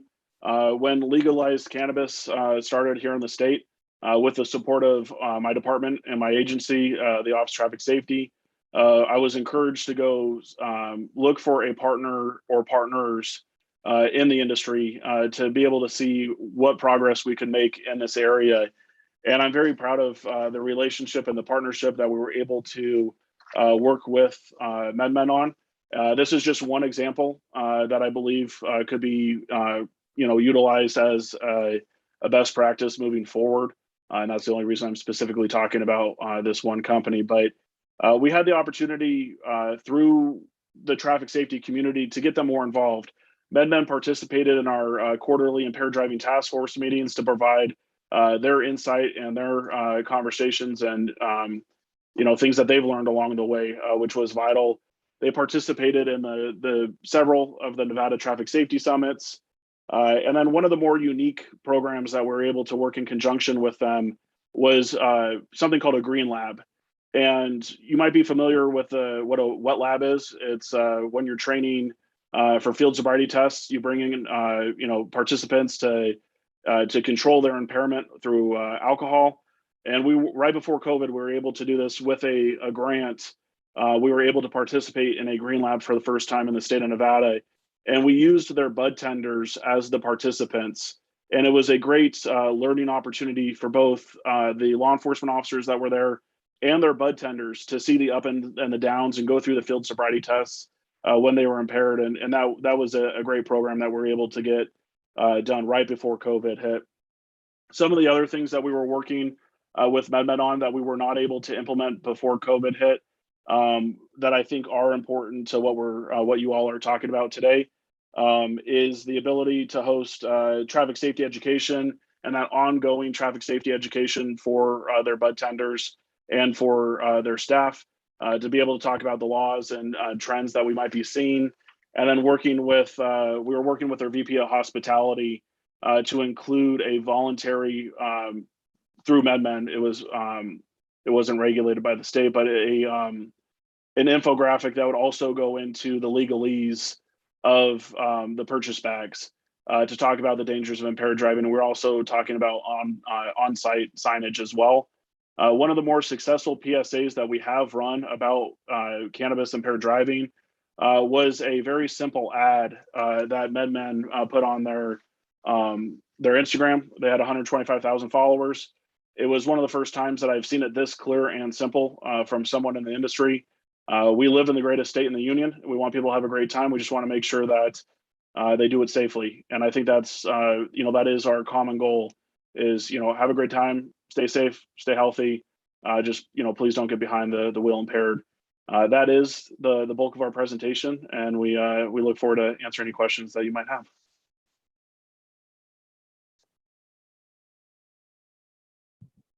Well, thank you so much for the presentation. I always enjoy hearing from you and about the work that you're doing. And, I'm very encouraged by the partnership with Lyft and MedMen because, I can say for one, I think you're right that we need to educate consumers where they are. And the cannabis, whatever we thought the cannabis consumer was years ago, I think we're learning it's a little more diverse than that. So I'm definitely encouraged by that. And just sort of as, I guess, let me say this, I think I'm encouraged to see MedMen is a partner. And I sure would think that there are a lot of other cannabis companies, including, the trade agencies, the Dispensary Association, the Chamber of Cannabis, Normal. They realize that, the way that this could go really south for everyone in the state is to have severe increases in impaired driving, to have catastrophic outcomes. So I would certainly, I know you're probably doing this already, but as I interface with some of these groups, encourage them to reach out to you to see if there can be some partnerships there, because I think they want the same thing we all want, which is we don't want impaired drivers out there. And I think, from their standpoint, as you mentioned, they have a social media reach that's different and diverse than maybe we do as a state agency. So certainly appreciate that. And so I'll get off my soapbox for just a second. I have just a couple of questions I wanted to ask, and I'll see if other members have questions. But the discounted rideshare, and we heard about that earlier from Sarah Stewart, and she'd indicated that it really was I guess it was the establishment that had subsidized that. But in your experience, when you work with Lyft to do these discounted rides, I mean, it sounded like maybe people contributed to a fund and the fund was there to subsidize it. But, how would you envision that working? And for us as a subcommittee who's going to make recommendations to the Cannabis Compliance Board, is that something that we would want to urge them to include in regulations, or is that just kind of work that's done outside of the regulatory process? So I guess any perspective on what you think our role would be and best practices there. Thank you for the question. And number one, no state or federal funds have been used in this in this endeavor for providing that dollar amount to discount the rides. Pre-COVID, The bulk majority of that number that I threw out of $750,000 was provided by Lyft themselves for the efforts of this coalition, working with our partners to distribute that message of that ride share. And so post, now with COVID and the shift in the economy, I think the minimum bar of entry was $1,000 to provide to this fund, and that's what was used to keep it going during COVID and now, and currently. So with that said, when I think we talk about the sustainability of a program like this, I believe that the establishment, the example that we heard earlier is probably the most realistic in keeping something like this moving and moving forward. I think that there's partners that we work with that do show some hesitation working specifically with this industry. Whether it's a gaming, that has to be really careful about licensing and whatnot. So I think to keep it, sustaining, I would encourage the establishment themselves to make that investment. I think that, again, at the end of the day, it's one of the most convenient opportunities that we have. Every time we do an interview on one of these key consumption holidays, we always talk about there's a variety of different ways to get home safely. This is just one. And so I would say, to answer the question, I would encourage the establishments to participate for their customers. Great. And, I wanted to mention too, I hadn't really thought about the point you made earlier, which is you kind of need to do two credits, because you want someone to get to the establishment and not have the temptation perhaps to get back into their car. So I think that's important too. And I hadn't thought too much about that. And, I guess just by way of background, I think one of the things that we're sort of tasked with doing, and especially in this realm, is maybe more interesting in a state like Nevada, and particularly in Las Vegas, is, we don't know where these consumption lounges may be located. And to the extent they're located closer to the strip, they won't be really close because of the distance separations, but to the extent they're located closer to the strip, I think I would anticipate we'd have more tourists, some of whom drive from neighboring states, but a lot of whom will use rideshare to get there. And I'm not sort of as concerned about them. But then we also have this very well could have a consumption lounge in a suburban community that's nowhere close to the strip if there's a demand for that. And then I think we do run into those problems of most people the default's going to be that they drive unless they happen to walk close enough. So they live close enough to walk. So for me, I think, and you touched on it, this idea of education, and I guess I'll just put this out there, and it sounds like you guys are already doing this, but I think about when people purchase these products, you get this big laundry list of do's and don'ts and all this. And it's almost like the cell phone contract. We just sort of sign off on it. We don't really read it or look at it. So to the extent we can come up with really creative, eye-catching infographics that will grab people's attention. And I don't know if that's you guys come in there or working with the industry to figure out, I guess you guys are more on the public service announcement side of that. But I like the cleanness of the advertisement that you showed that MedMen used on their Instagram account. So I just encourage anything we can do to catch people's attention in an ever increasing creative world certainly would help. And that was not a question. So I'll get to my one question about the public service announcements. Do you guys, so when I think public service announcement, I think of, when I was younger and they would, the more you know, and then you see it on TV, but have you been able to use social media platforms, digital ads to be able to get people in those kind of places rather than just your standard, cable or local television? Absolutely. And thank you for the question. And to briefly speak to the comment, one of the reasons we did back off a little bit of including language in the legalese was at the time, of the laundry list of do's and don'ts that you were talking about. At the time, it was regulated by the Department of Taxation, and we were in the process of working with them during the transition into the CCB. And so that is something that I would say we're interested in working with someone on to develop if that was included in regulation. Because it needs to be simple. If we overthink our messaging, it gets ignored. And sometimes it's everybody learns differently. And I would say that whether it's provide the law, provide the penalty, provide the facts. Those are kind of the three things, or some statistics. That's what we look to achieve. And so we would be happy to work with anybody on that. So then to answer your question about our PSAs, we've done everything from billboards, radio, TV that you're used to, but then we've done really innovative things like we were the first ones to wrap the side of the Zappos building with a don't speed campaign. And so we are always looking for innovative ways to get that message to the general public in areas that they might not be expecting.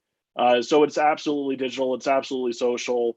Again, it's using our partners to deliver that message in their tone and to provide them with those, the kind of the guidelines and the key points that we're looking to achieve. And so that we can get that narrative out there in multiple voices and tones. But it is a really dynamic program that covers the delivery of messages in a variety of ways.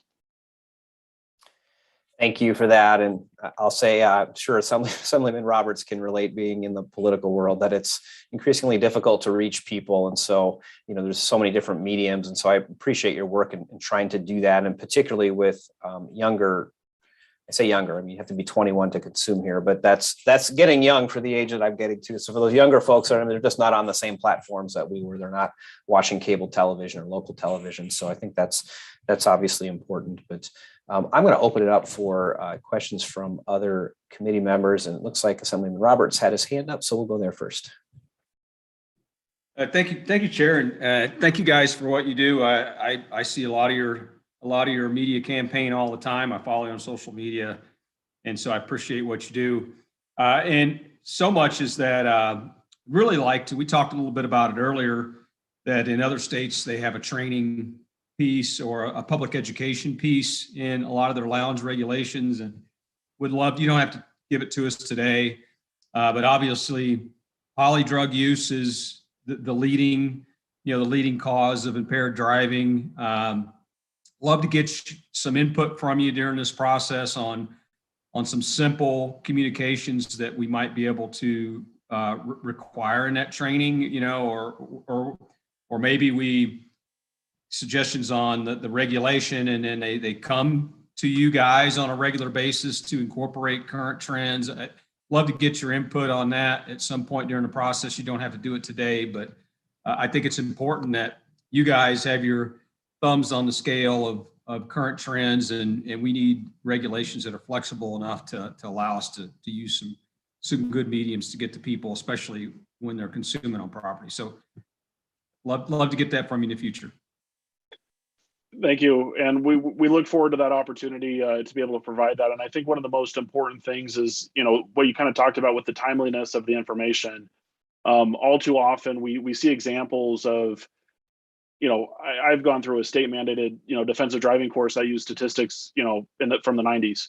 And we want to make sure that we continue to be relevant. I think that's where the Office of Traffic Safety can provide, the bulk of, the service is to make sure that we are able to keep that information timely and to pass along what we are seeing. One of the benefits to the Office of Traffic Safety is we do receive all of that fatal data from all of the jurisdictions. It's not just, the highway patrol data that we're using. Every jurisdiction that investigates fatal crashes has to go through us. And that's why, our office is important with that process. So we appreciate that opportunity, and definitely. Thank you. It looks like Director Tagliati has his hand up, so we'll go there next.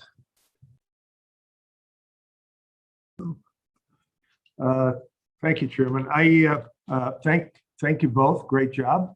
Very proud of you. But I mentioned HIDA and possible partnership with Office of Traffic Safety going forward. If we could start looking at obtaining some stats, say over the next year or so, and we'll maybe sidebar that. But one quick question I had is, in looking at some of the regulations here for, I got a handout for the city's regs. They talk about different plans that they should have, and one includes a training plan. And I got to echo what Assemblyman Roberts said about this. The education piece is going to be so critical for the public and to the customers. But this training plan that they talk about in the city ordinance is a training plan for employees and principals within these companies. And it talks about a half a dozen different things of clinical effects of marijuana, intoxicated persons, so on and so forth. Do you think there's a program where you could engage employees principals of these companies to further emphasize by adding some training for traffic safety and dovetail into that. Because here, one thing that concerns me, it says curriculum must consist of not fewer than 2 hours. There's an awful lot of stuff to do in 2 hours. But do you think there would be something would be really informative to get the message home? Because I think the employees are the ones we have to really think long and hard when they see somebody stroll out of there and they may be impaired and get into that automobile. So I think the first line training of the employees is going to be critical. What are your thoughts? Of course, and thank you for the question and the conversation. I think when we look at some of the parallels that can be drawn from, the TAM card program or the alcohol control, program to this is going to need to be there. And I think that it's there's some parallels that I think we should try to avoid. That program was very strong when it first started, and now it's just like anything else, you can kind of get it online a little too easy. And I think that with, as we're looking at marijuana, we also have to look towards the future with, trends are always changing. Today we're here talking about marijuana. We don't know what we're going to be talking about 10 years from now. And I think that the processes that we put in, or that you all put into place today will shape that course of, how we move forward. But when you talk about, I think there is going to be a need for continuing education. Every profession that I'm aware of has continuing education because new trends are coming out. There's all these new, items that need to be discussed. And I think a 2-hour course to begin with, you're not going to cover everything. And so I think that, there's that need to, continue to have the conversation. I know I've worked in one way or another in traffic safety for about 12 years now, and everything continues to change daily. And I think with this industry, you're going to see the same thing. And so I would say, number one, continuing education is going to be, important, and we're more than happy to provide that traffic safety piece, because one of the largest impacts to public safety, in my opinion, is going to be traffic safety. It's something that, impaired driving's, prevalent in over 53% of our fatal crashes. And, our goal is to get to that ultimate goal of zero. And we want to make sure that we work with our partners to drive towards that. Thank you. Thank you, Director. And I want to note too, Director Tagliati referenced the City Council. I guess I don't know if it's an actual regulation or proposed, but we included that as an exhibit, so members of the public would have that too. And just by way of history, what had happened was the city of Las Vegas was going to launch consumption lounges prior to the 2019 legislative session, and so they started coming up with the regulations. And then we stepped in as a legislature and said, not so fast. So they weren't able to actually license any or open any up. But I think this was useful because it gives us a place to start. And I certainly agree with Director Tagliati that 2 hours is not going to cut it, I think, for the kind of training that I would expect for employees. So I think we'll have a discussion at some point about what is the right amount, but I think 2 is not enough. And as Mr. Bennett said, there's got to be some continuing education there, because what we don't want to have happen is, oh yeah, I got to go to this training, it's no big deal, and not take it seriously, which, we're probably all guilty of it in some sense in our lives. But,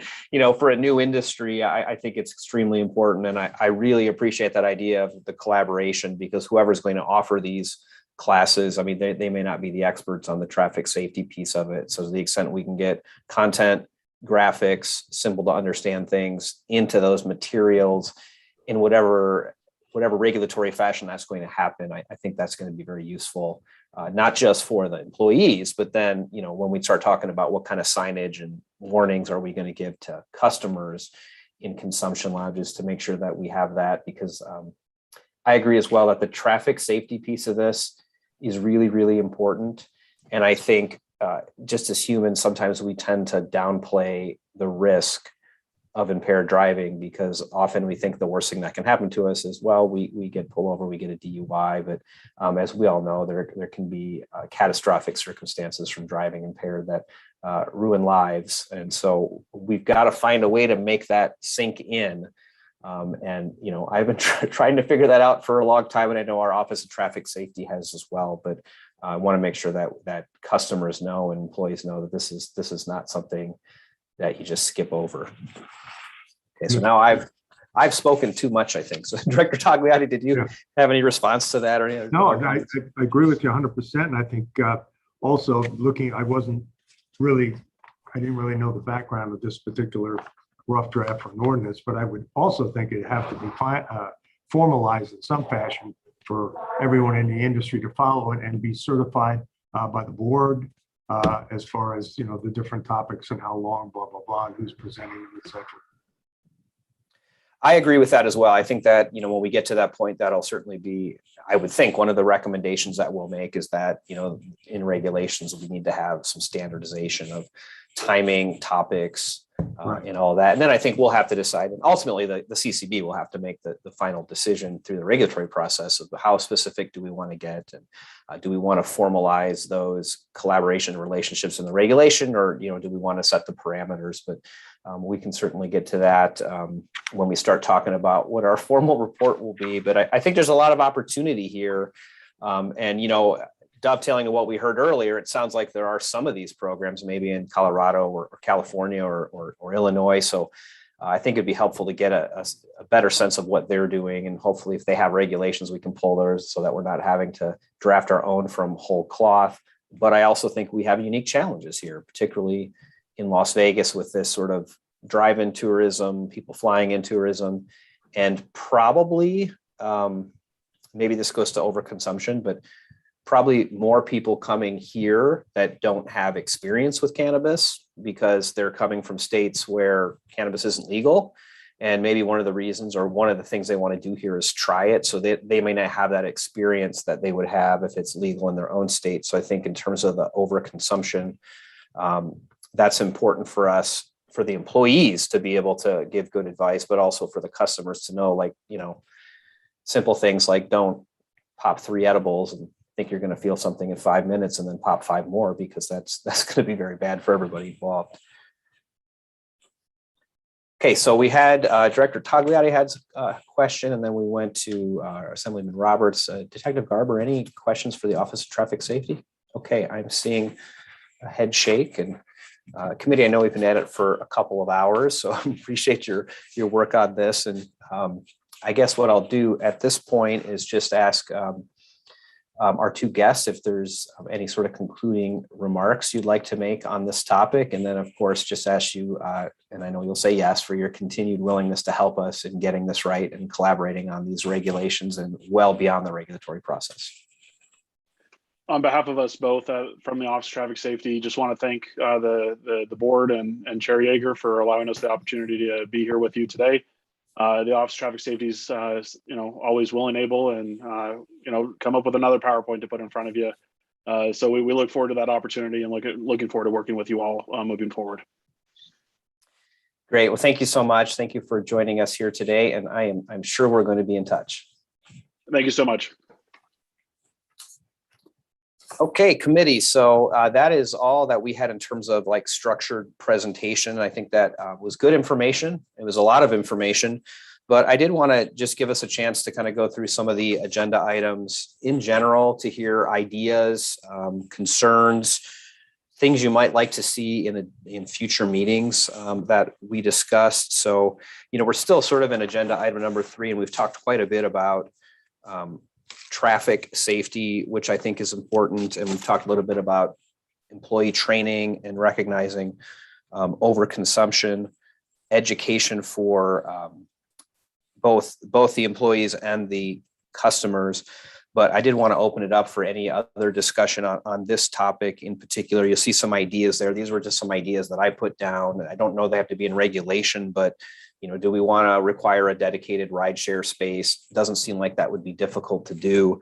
And then, maybe a no-tow policy if someone does drive to these places and leaves their car and decides I have to take rideshare home. We probably want to maybe give them a grace period of some time before their car is towed from the lot, so they don't have the incentive to drive back. But those are some things we can discuss later on about whether we want to recommend those. But I wanted to open the floor for other discussion on this particular topic or other thoughts. So just raise your hand if anyone has something, and if not, that's okay too. Okay, I don't, hold on a second, I see. Well, I see some of our attendees raising their hands, so what we'll do on those, we'll have you wait for our attendees who are not panelists. We'll have a chance for you to give public comment at the end if you have a particular idea on this topic. Okay, so I don't see, Director Tagliati, please go ahead. Yeah, I think, and this may be something we could do through that traffic safety partnership or recommend or whatever, maybe not have to mandate or whatever, but the discounted rides, didn't Shannon Gray mention something about the fact that they had discounted rides in Colorado for the Lyft and Uber and all that? Or did I miss that? I can't remember. I know Sarah Stewart talked about in West Hollywood, they had the 420 discount, which I thought was, I thought was nice. I mean, I think that's a question that we have, right?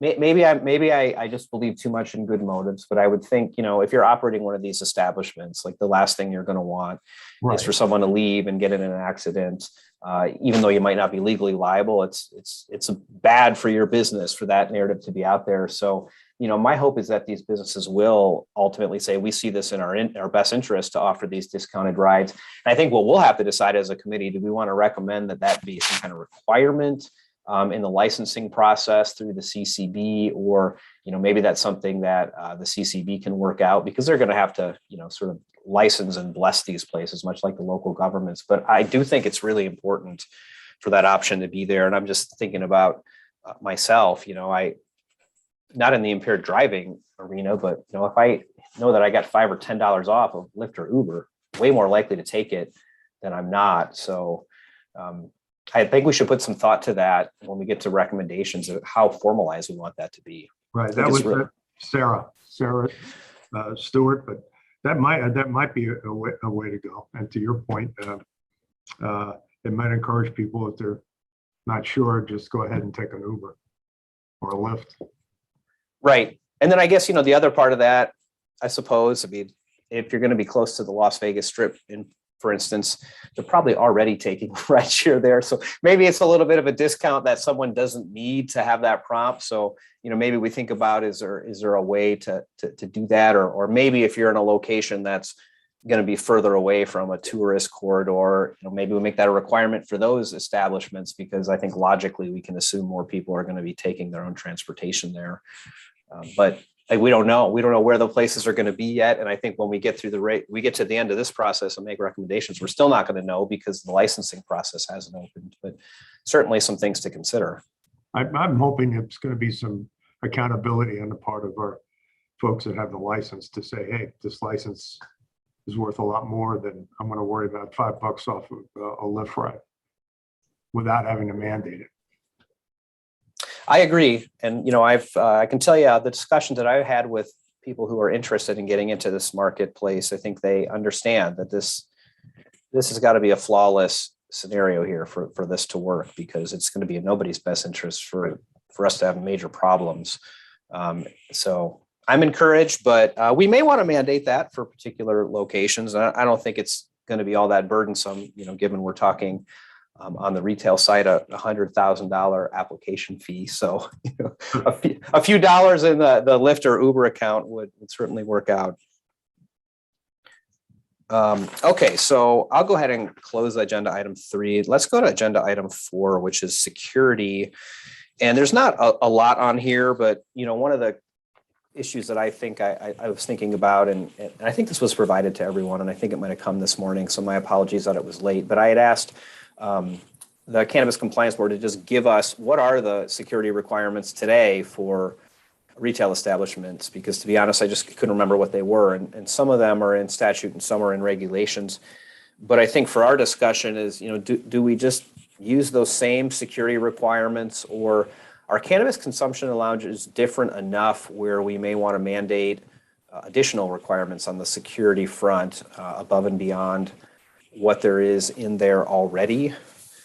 I'll just tell you quickly, because I don't know if everyone's had a chance to go through that, but some of the highlights that I saw on the security regulations and statutes were things that are pretty obvious, but controlled entrances. So there's one entrance, there's one exit. Obviously, cameras and alarms are important in a way to store that footage. So if law enforcement does have to come in or investigations have to happen through the Cannabis Compliance Board or the Attorney General's office, there's a way to watch those. Securing the product in a stored, safe area so it's just not generally available for people to grab. And then one that maybe pertains a little bit more to our group is, this idea, I think in the current law, you have to have a security manager or director on board, and that person does the training, some of the training for the employees. So, are we looking at a scenario where we want that same thing, or do we want a minimum number of actual security officers on premises? So I would just open it up for any general thoughts or discussion on that. And I assume our friends from Metro, either current or retired, might have some thoughts on what that might look like, because I think probably the last thing you guys are going to want are a lot of calls for service out there that you don't need. Detective, please go ahead. Oh, thank you, sir. Part of the question that we came up with here with regards to security is security inside the building. Are they outside the building? Some of the debates we talked about are security armed or not armed. And when it comes up to the armed security, are they directly exposed to any of the smoke from inside of the establishment? And then if they are exposed to that, now we have a security guard who's under the influence and also in possession of a firearm, which could or could not cause issues in the future.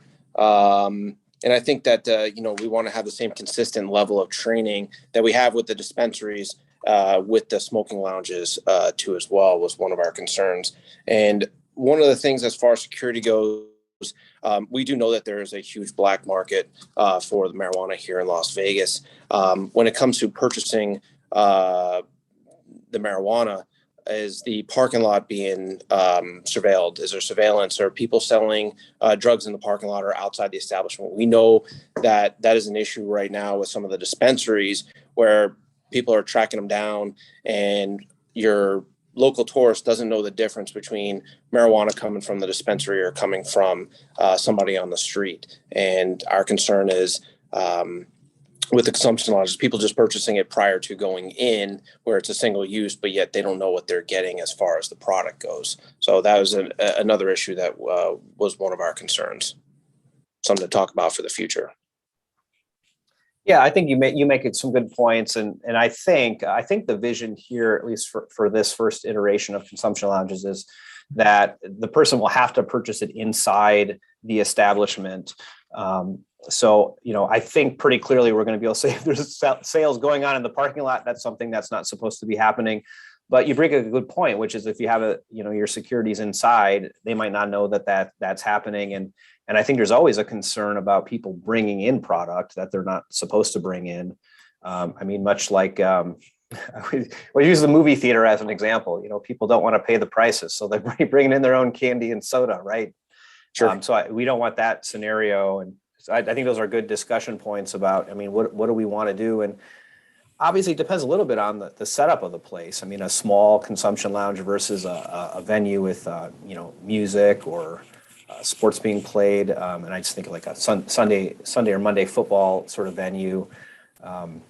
Good points to raise. And I'm not sure what the answer is, but it does seem to me intuitively that you may have more people at a consumption lounge at one time than you might see at a dispensary, maybe with the exception of the really large dispensaries. So something I can check in with Director Klimas too, because I know what we have in statute, but I'm not sure, like for a Planet 13, which is a very large property, if they have a different requirements than say some of the smaller dispensaries. I think of the one by me is Show Grow, which is relatively small compared to Planet 13. So I can look into whether maybe not in statute or in regulation, but in practice, whether they have different security requirements and whether we might want to impose some of those that look similar for consumption lounges. Thank you. Thanks, sir. Assemblyman Roberts, did you raise your hand? I did. Thank you. Just to piggyback on kind of what Detective Garber talked about is, obviously you need a point of entry, for security based on the parameters that you can't bring in outside substances. So I think that's important. I think whatever regulations we come up with, to your point, it should be based on the square footage, and the size of the operation. I think we need to give the compliance board, some kind of parameters to do that.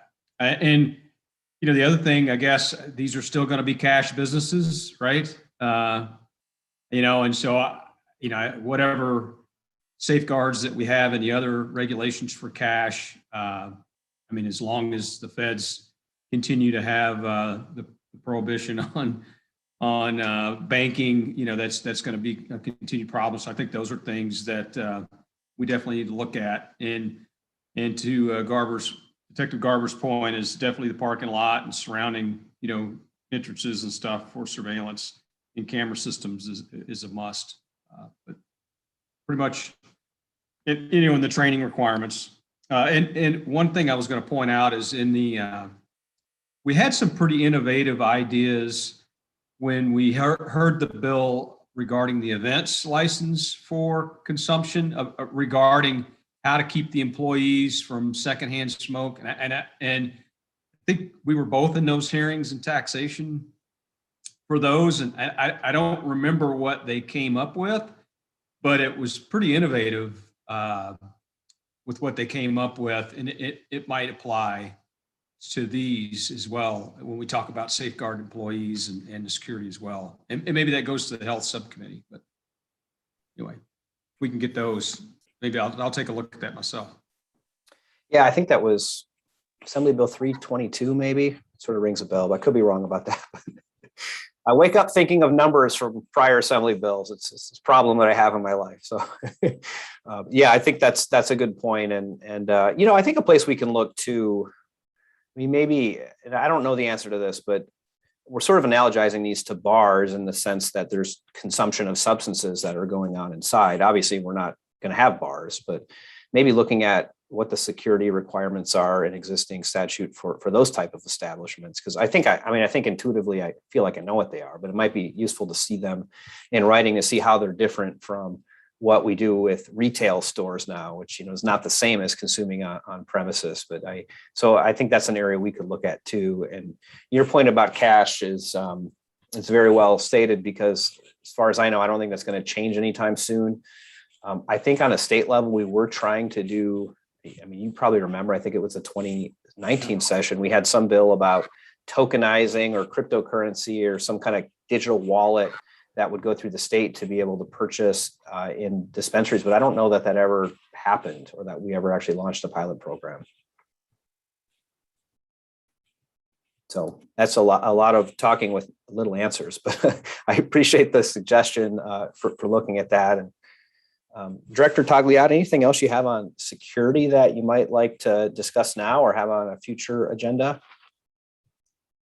I was, with obviously the years I spent in the private sector in the resorts, I got, a couple of ideas. But to be very frank and candid with you, I have never been in a retail store, and I have no clue what they have now. So I don't want to step into something I'm not familiar with what the industry is doing. So I'm going to have to ramp up on that piece of it.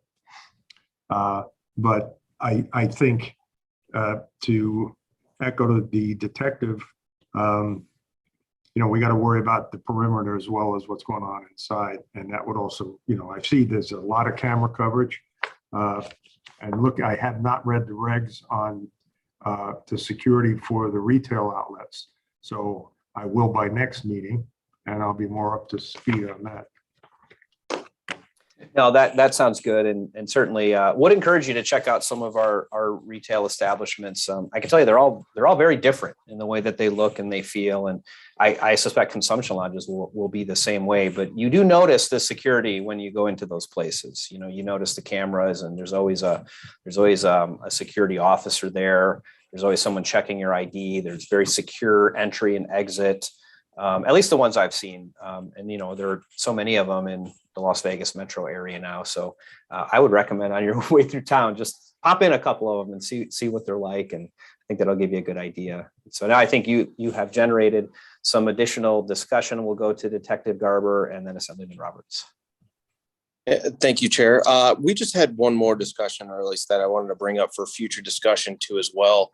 When it comes to the security and law enforcement with the consumption lounges, even with the dispensaries too as well. In future meetings, we want to discuss the emergency suspension of the business license aspect.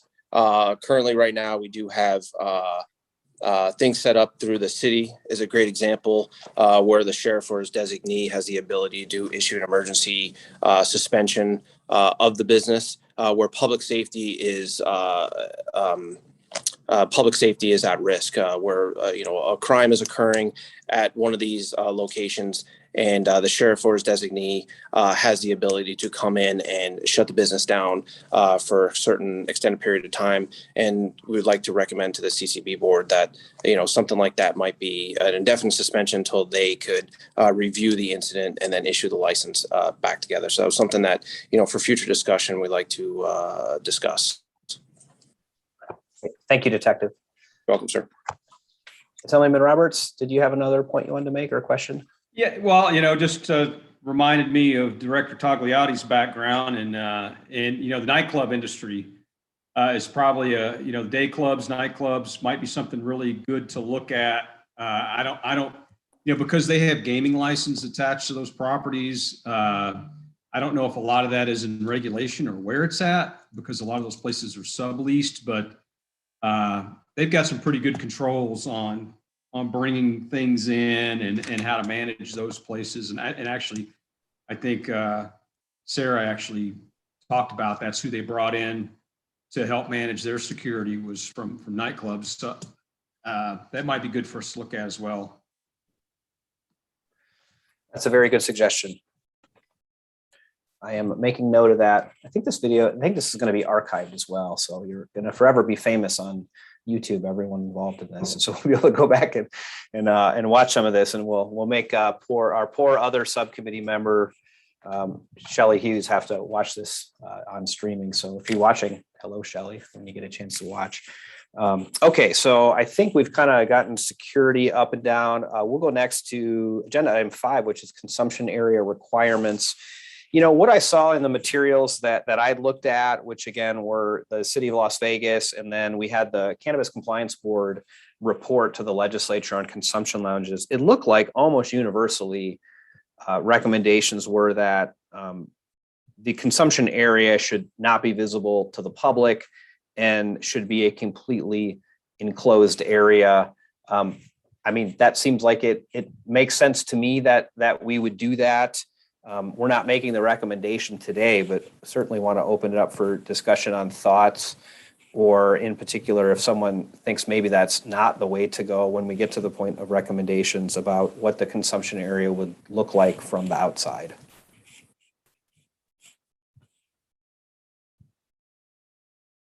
And if no one has anything, that's okay as well.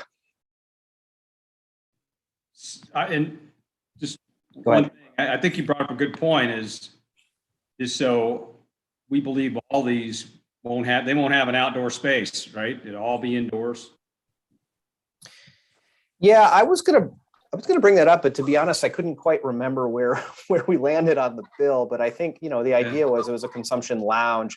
I guess I don't want to speak out of turn because maybe it's prohibited already, or maybe it was in the bill. But I think there's an open question, if not for us now, there may be in the future, about, well, what do you do?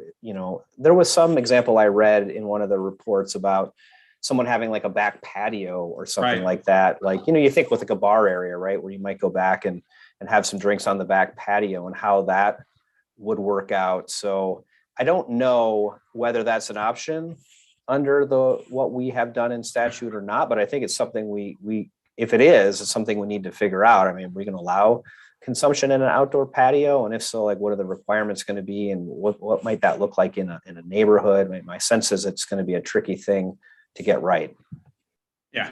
Well, or some establishments have an atrium that's in the center, the center of the building, right? That has some kind of open air to the roof. But all right, yeah, I'd get some guidance on that. Thank you. And, I think the other part of that is, if there is an opportunity for an outdoor space that, would be sort of enclosed and not visible to the public, I mean, would that be an appropriate place for consumption that doesn't include smoking or vaping, where you're not going to have the issues of odors and potentially neighbors complaining? So I'll try to get some guidance on that for us, because I don't want to take us down that rabbit hole if we don't have to go down it, because I think it's a tricky one. But I'll try to get an answer for what exactly we might be looking at. And I'm sure, like everything else, my phone will start getting text messages telling me I'm wrong or I'm right about this. So we'll wait for those to happen. Okay, anything else on the consumption area requirements? I don't see anything else. So then we'll go to agenda item 6, which is notices and warnings. We talked a little bit about this, but I think this topic area really is about what does the signage and displays for customers and employees look like? And maybe it's a little easier to think about customers. And I did like the one idea I saw, I think it was from Massachusetts, who I don't think they have lounges open yet, but they're going through their process. And I like this idea that they would give some kind of physical card to the consumer or the customer when they came in. So it's like when they sold the product, it'd be like an informational card that would have sort of some of the highlights of overconsumption, don't drink and drive. This affects people differently. This might not be the product that, you got on the street corner in Ohio somewhere. And so I don't know if we put it in regulation, but I also think there is, if you give that card at the same time you're dispensing the product, I think there's a tendency for the consumer to just kind of discard the information and get to the product. So maybe there's a requirement that, when the transaction happens, they give them the card and they have some time to look at that or sign off that they've read it before they get the product. So we can at least have some reasonable assurance that people actually took in the information. Another part of that is it's got to be simple, right? It can't be a cell phone contract. No one's going to read it. I don't know about the employee side, but I'll open that for discussion if anyone has thoughts on requiring signage of any kind. Director, I see you have your hand up. Please go ahead. Yeah, I mean, I agree with you. I like the idea of the card. It kind of begged the question on, I don't know what the regs are on weapons, but any prohibitions, just like in the casinos, any prohibitions, you have to post it or should post it. So somewhere in there, say that you're not allowed to bring a gun, you would have this sign, no weapons, gun with a line through it. Just a thought. I don't know. Is there a prohibition on bringing in weapons? Well, I'm not sure that there's a prohibition in the statute, but I would certainly think by regulation we would. If you think about bars, right? Even CCW holders aren't supposed to bring their weapons in places where alcohol is consumed. But now I said I don't know. I'll have to look at the weapons statute, because I don't know if it's where alcohol is available for immediate consumption, or where it's it probably just says alcohol, right? Because nothing else is available. But now that we have potentially legalized cannabis being sold and consumed, that might be a place we need to fix by statute. And I think in the meanwhile, that certainly could be a regulation. I agree with you. We should, you're not allowed to have a firearm if you're consuming those substances anyway. So that makes a lot of sense. Detective Garber, please go ahead. Thank you. One of the things from a law enforcement perspective that we were looking for that helps us and the customers as well is putting the no public consumption signs in the parking lot. If there's a parking lot there's a display that let them know that they're not allowed to consume the marijuana, or however they want to word it, or however we decide that we want to go forward. Just basically putting no public consumption outside of the actual lounges. And the second thing is the no trespassing signs. People loitering in the parking lot, having the no trespassing sign, putting that, and again, always up for debate, but having those no trespassing signs makes, from a law enforcement perspective, a lot easier to do our jobs for people that are loitering and that have nothing to do with the business in the parking lot. Those are good suggestions. Thank you. Thank you, sir.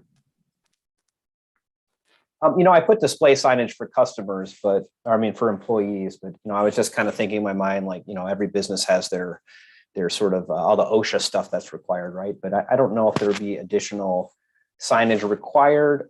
Although thinking about it, we talked about this training and the importance of it. It's probably not a bad idea to have some reminder signs up there of some of those concepts. I don't know that we need to mandate that, but I think maybe we think about that. I can't think of anything else off the top of my head that we would want in there for employees of the establishment. I mean, perhaps reminders that they're not supposed to consume while at work, but I think we kind of know that just from being an employee that that's usually not okay.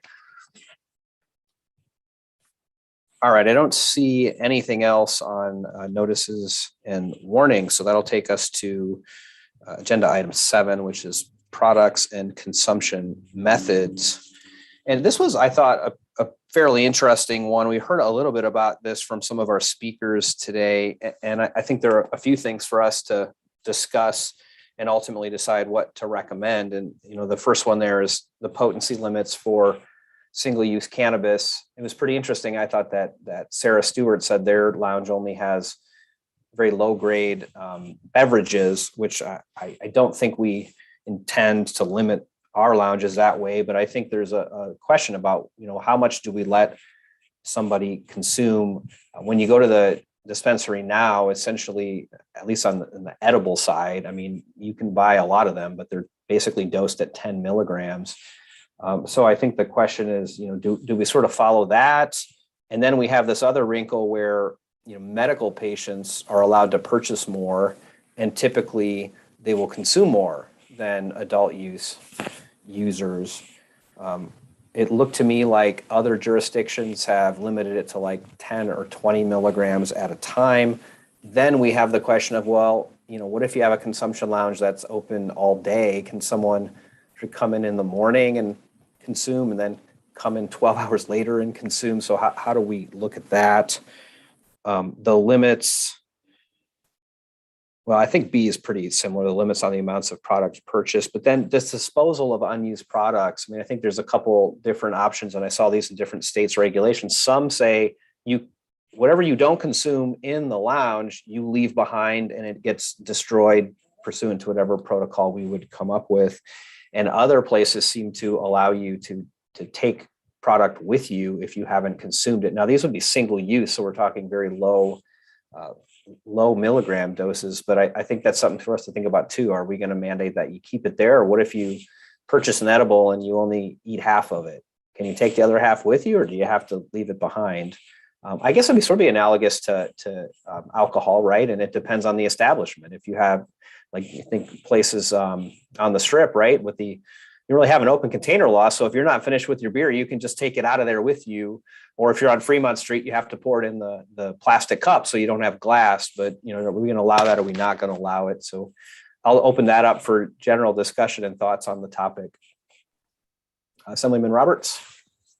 Well, I don't know if there's other discussion in the regs too, is like, well, how many single doses can I buy, right? Can I go into a consumption lounge and buy 100 single dose, and then I'm allowed to walk out with it, right? And then you in essence become a dispensary, right?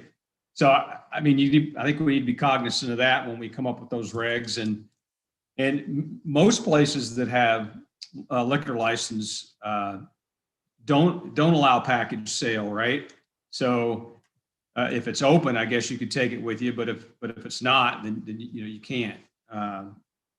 So it would be wise to mirror whatever alcohol is or other businesses. Those are just my thoughts. Yeah, and I agree with you. The concept here is not that you become a de facto dispensary. So I think we have to be aware of that, to think about what can be sold and single use. And again, I don't know that I feel super strongly about it, but my initial instinct is to say you probably shouldn't be able to take the product with you. You buy it and you consume it there, or if you don't consume it there, you leave it behind. And maybe my thought on that will change, but I also think as we're getting this industry up and running, this licensing model up and running, we probably don't need to create problems that we don't need, which is how do you walk out of there with, half of a pre-roll, or how do you walk out of there with half of an edible, or what if you're having a beverage and you only eat half of it, or what if you're having a THC infused piece of carrot cake and you only eat half? I mean, I think those are problems maybe we just are wise to try to avoid at the beginning of this process, but I'll try to look into that too. I mean, we didn't necessarily hear any testimony about that today, but I do remember reading some other states' regulations where there was some way to take product with you, but I don't know if that was a state that had lounges up and running or if that was just sort of draft regulations they were working on. Director Tagliati, did you have some thoughts on products and consumption methods? Actually, the only real observation when you mentioned that about maybe you don't take it out with you, is that force them to shove everything in before they leave. Just a thought. That's chew it out the door kind of thing. Yeah, the chug. We're leaving. Everyone chug now. So I mean, that's a real right. That's why I think this discussion is valuable, because we don't necessarily want to incentivize that either, especially if someone's getting in their car right afterwards. So that's a good point. It's a very good point. This is one of the tricky parts of being one of the first states to try to do this, is to figure out how this is going to work. And, I said this sort of tongue in cheek, but when Director Klimas said, hey, do you want to be on this subcommittee? I said, well, I'm used to just passing bills and having someone else figure out how they're going to work. So this is my punishment. I have to be part of the process this time to figure out, I think, one of the most important things, which is the public safety aspect of it. So good point. And my background is such that I don't have a lot of experience on the consumer front. Okay. So that. Well, I'm not going to tell you to get experience there, but I think you should check out the retail lounge just so you know what they look like. But I won't encourage you to purchase anything. And I think it wouldn't matter even if I did. I don't think you would. So Detective. Go ahead. It is always haunting me as well. Yeah, I mean, there's some legitimate, understandable issues and concerns there. So I understand. Detective Garber, anything you wanted to add on products and consumption methods?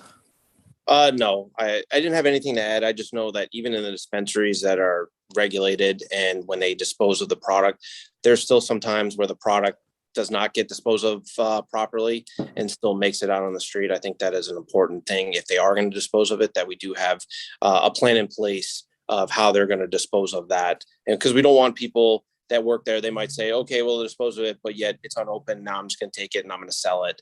And we don't want to create any additional problems that we might have by having a crime of opportunity, so to speak. Yep, agree with that. I agree with that for sure. I mean, there has to be some accountability on it. And I think the seed to sale tracking system is meant to do that. But obviously the data you get is only as good as the data that's being put in. So yeah, that's important. And, I think too, I don't know if this falls within the scope of our subcommittee jurisdiction, but, part of what we were talking about with the Cannabis Compliance Board is, they're going to obviously need a lot more people and resources to make this work. So we basically, the interim legislative committee authorized them to use to hire a bunch more people. And some of those are, investigators and auditors. So I'm hopeful that, that'll be part, I'm sure that'll be part of the regulations, that there will be sort of periodic inspections and all that. I just don't know if we're supposed to figure that out. So I'll check with Executive Director Klimas to see if he wants us to make recommendations in that regard. But certainly there needs to be, like with gaming, right? The Gaming Control Board, they have spot checks. And with like bars and cigarettes, or spot checks to make sure things are happening the right way. And I would anticipate that would happen in this industry as well. I would expect it to. Director Tagliati, I see there's a hand up, but I don't know if that was a hand up from before or a new hand up. That must be an old hand up. Okay, all right. Or maybe we're high-fiving me. I'm not sure. I can. They're on the screen. Okay, so that takes us through products and consumption methods. And so before we get to public comment, what I'm hearing, and based on the discussion today, I think it's probably going to be productive for us to have a couple more meetings. I would think one more meeting where we have some some further discussion, and we have some further documents to look at, and then probably a meeting after that to make some recommendations to the Cannabis Compliance Board. But what I wanted to check with under really agenda item 8, which is future meetings, is are there things that you feel like we should have discussed today and we didn't? Are there certain types of speakers that anyone would like to see at future meetings? We've talked a little bit about getting some regulations, getting some reports from other states and documents, but anything anyone else can think of, if you could come up with your dream agenda for our next meeting, what would that have on it? We'll go first to Assemblyman Roberts. Thanks, Chair. I think it would be important for us to get a perspective from the Compliance Board on the flexibility that they need. You know what I mean? So like, what kind of regulations are they looking for? That we don't pin them down, so I think it would be helpful to have a short presentation on how the regulation process is done on their side. And we don't want to necessarily, we want to give them some guidance and give them some parameters, but don't necessarily want to tie their hands and or give them flexibility to make adjustments, moving forward. I mean, personally, I'd like to hear their perspective on that. Like, what are you looking for, kind of thing. Great, thank you for that. Yeah, I'll, I've been talking to Executive Director Klimas about that, but I think it would be helpful. I think it would be helpful just to set the stage and sort of what their process is going to be after we finish our work. So I'm sure Director Klimas is probably listening in. So we've got you on tap for the next meeting, right at the top of the next meeting. Anything else, Assemblyman Roberts, that you can think of? Okay. Director Tagliati, anything for future meetings you can think that you'd like to see covered? Okay, I don't see anything. Detective Garber, anything you would make recommendations about? Yeah, the only recommend for next meeting, maybe we could talk with a representative from NUU, which is the tribal. They have a lounge that's been up for, I believe, maybe 2 years that they've been running. I haven't heard any problems that they've been having. I would love to get a perspective of what their safety protocols are and what their regulations that they're doing there, because we haven't heard much from that. So it seems to be working. So maybe we could at least get get them on here if they're willing to give us some advice. Some of the issues that they had when they first opened and what they did to kind of work out some of the wrinkles. Yeah, that is that's a really good suggestion. And I agree with you. I didn't hear much. I don't know. I suspect during COVID, they probably weren't up and running, but they were up and running before COVID. I know that. So right. I've never had the chance to stop over there and see. I've driven by the property because it's a very large property, but right. That's a great suggestion. I'll see if we can get somebody to give us some lessons learned from NUU.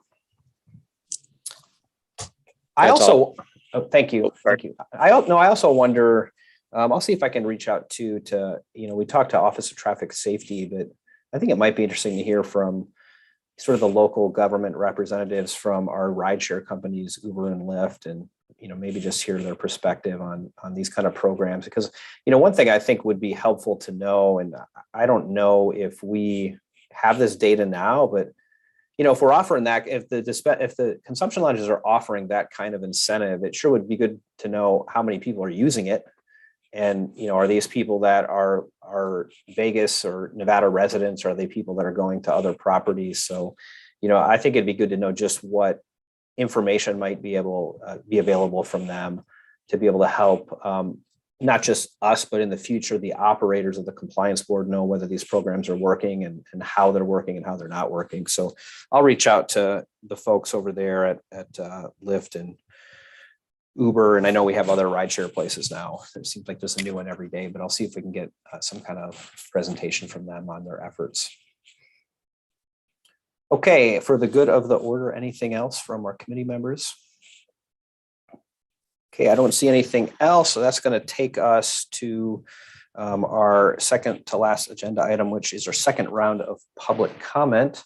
Looks like we do still have some attendees who have stuck it out through the whole 2.5 hours with us. So if you would like to give public comment, and you're on the Zoom with us, you can raise your hand on the function below that says raise hand. You can press that, or if we have anybody who's on the phone, you can press *9 to raise your hand. And just as a reminder, we'll ask you to limit your public comment to 3 minutes or less. And I'll go first to the Zoom, and it looks like we have Andrew M. with us again. So Andrew, if you'd like to give your public comment, please go ahead. Thanks again, guys, for taking the time out of your day to discuss these very pressing issues. I just wanted to clear up as well, too. I worked alongside a lot of the legislators in Colorado when I lived out there in Denver. We did pass Initiative 300 when I was living there, which did bring the first regulated market to cannabis lounges. And those were kind of an add-on accessory license to existing businesses. And it never really went anywhere because of zoning. So that whole thing was kind of defunct until the state passed their bill. And there was a few things that I brought from that everywhere else when I consult. And one of those things that came from Colorado was an insurance requirement. I believe they require $1 to $2 million in general liability as part of the state regulation for opening businesses due to the nature of this business being brand new and the risks involved. So I think that might be something to kind of research and look into. Andrew Bennett, I heard you talking about the longer training program and continuing education. I think that's a fantastic idea. I think that the TAM program and our alcohol awareness programs in the state are good, but I do believe that with the cannabis programs, we should definitely have a vetting process for the folks that are providing the education and a vetting process for the specific education being provided. Either, having us give that over to the CCB for review prior to allowing an educator to do it, because I've seen in other states where businesses will take their training upon themselves and it's pretty lackluster, and they just follow the absolute bare minimum to get their employees through at a minimal cost. So I think a third party way of verifying the information that's being taught is a good idea. Time limits in Las Vegas. I know West Hollywood's doing time limits. I know San Francisco does a lot of time limits.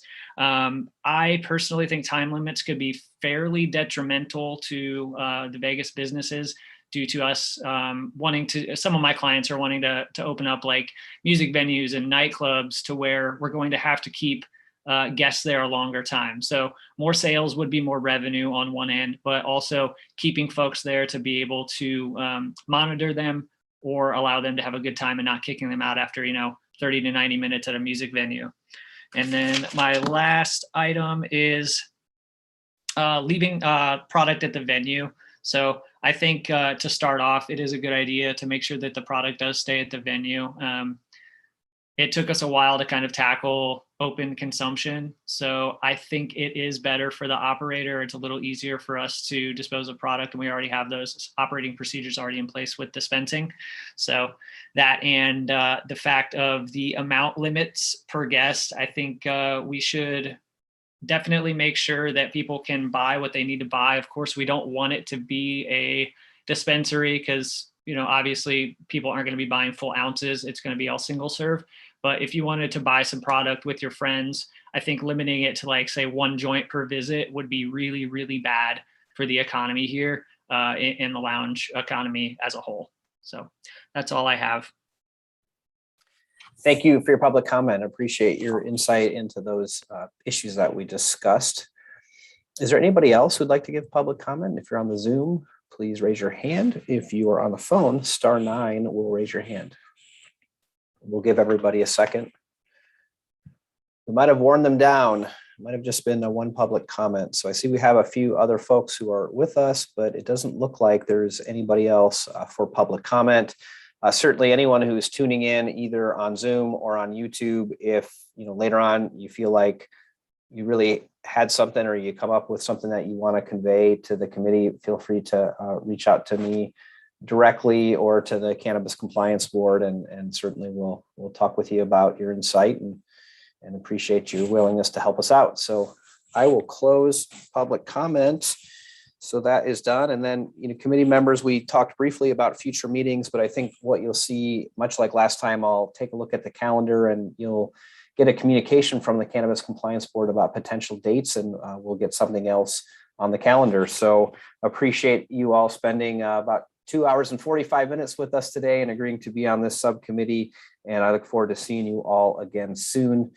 Everyone have a wonderful day, and the meeting is adjourned. Thank you, Chair.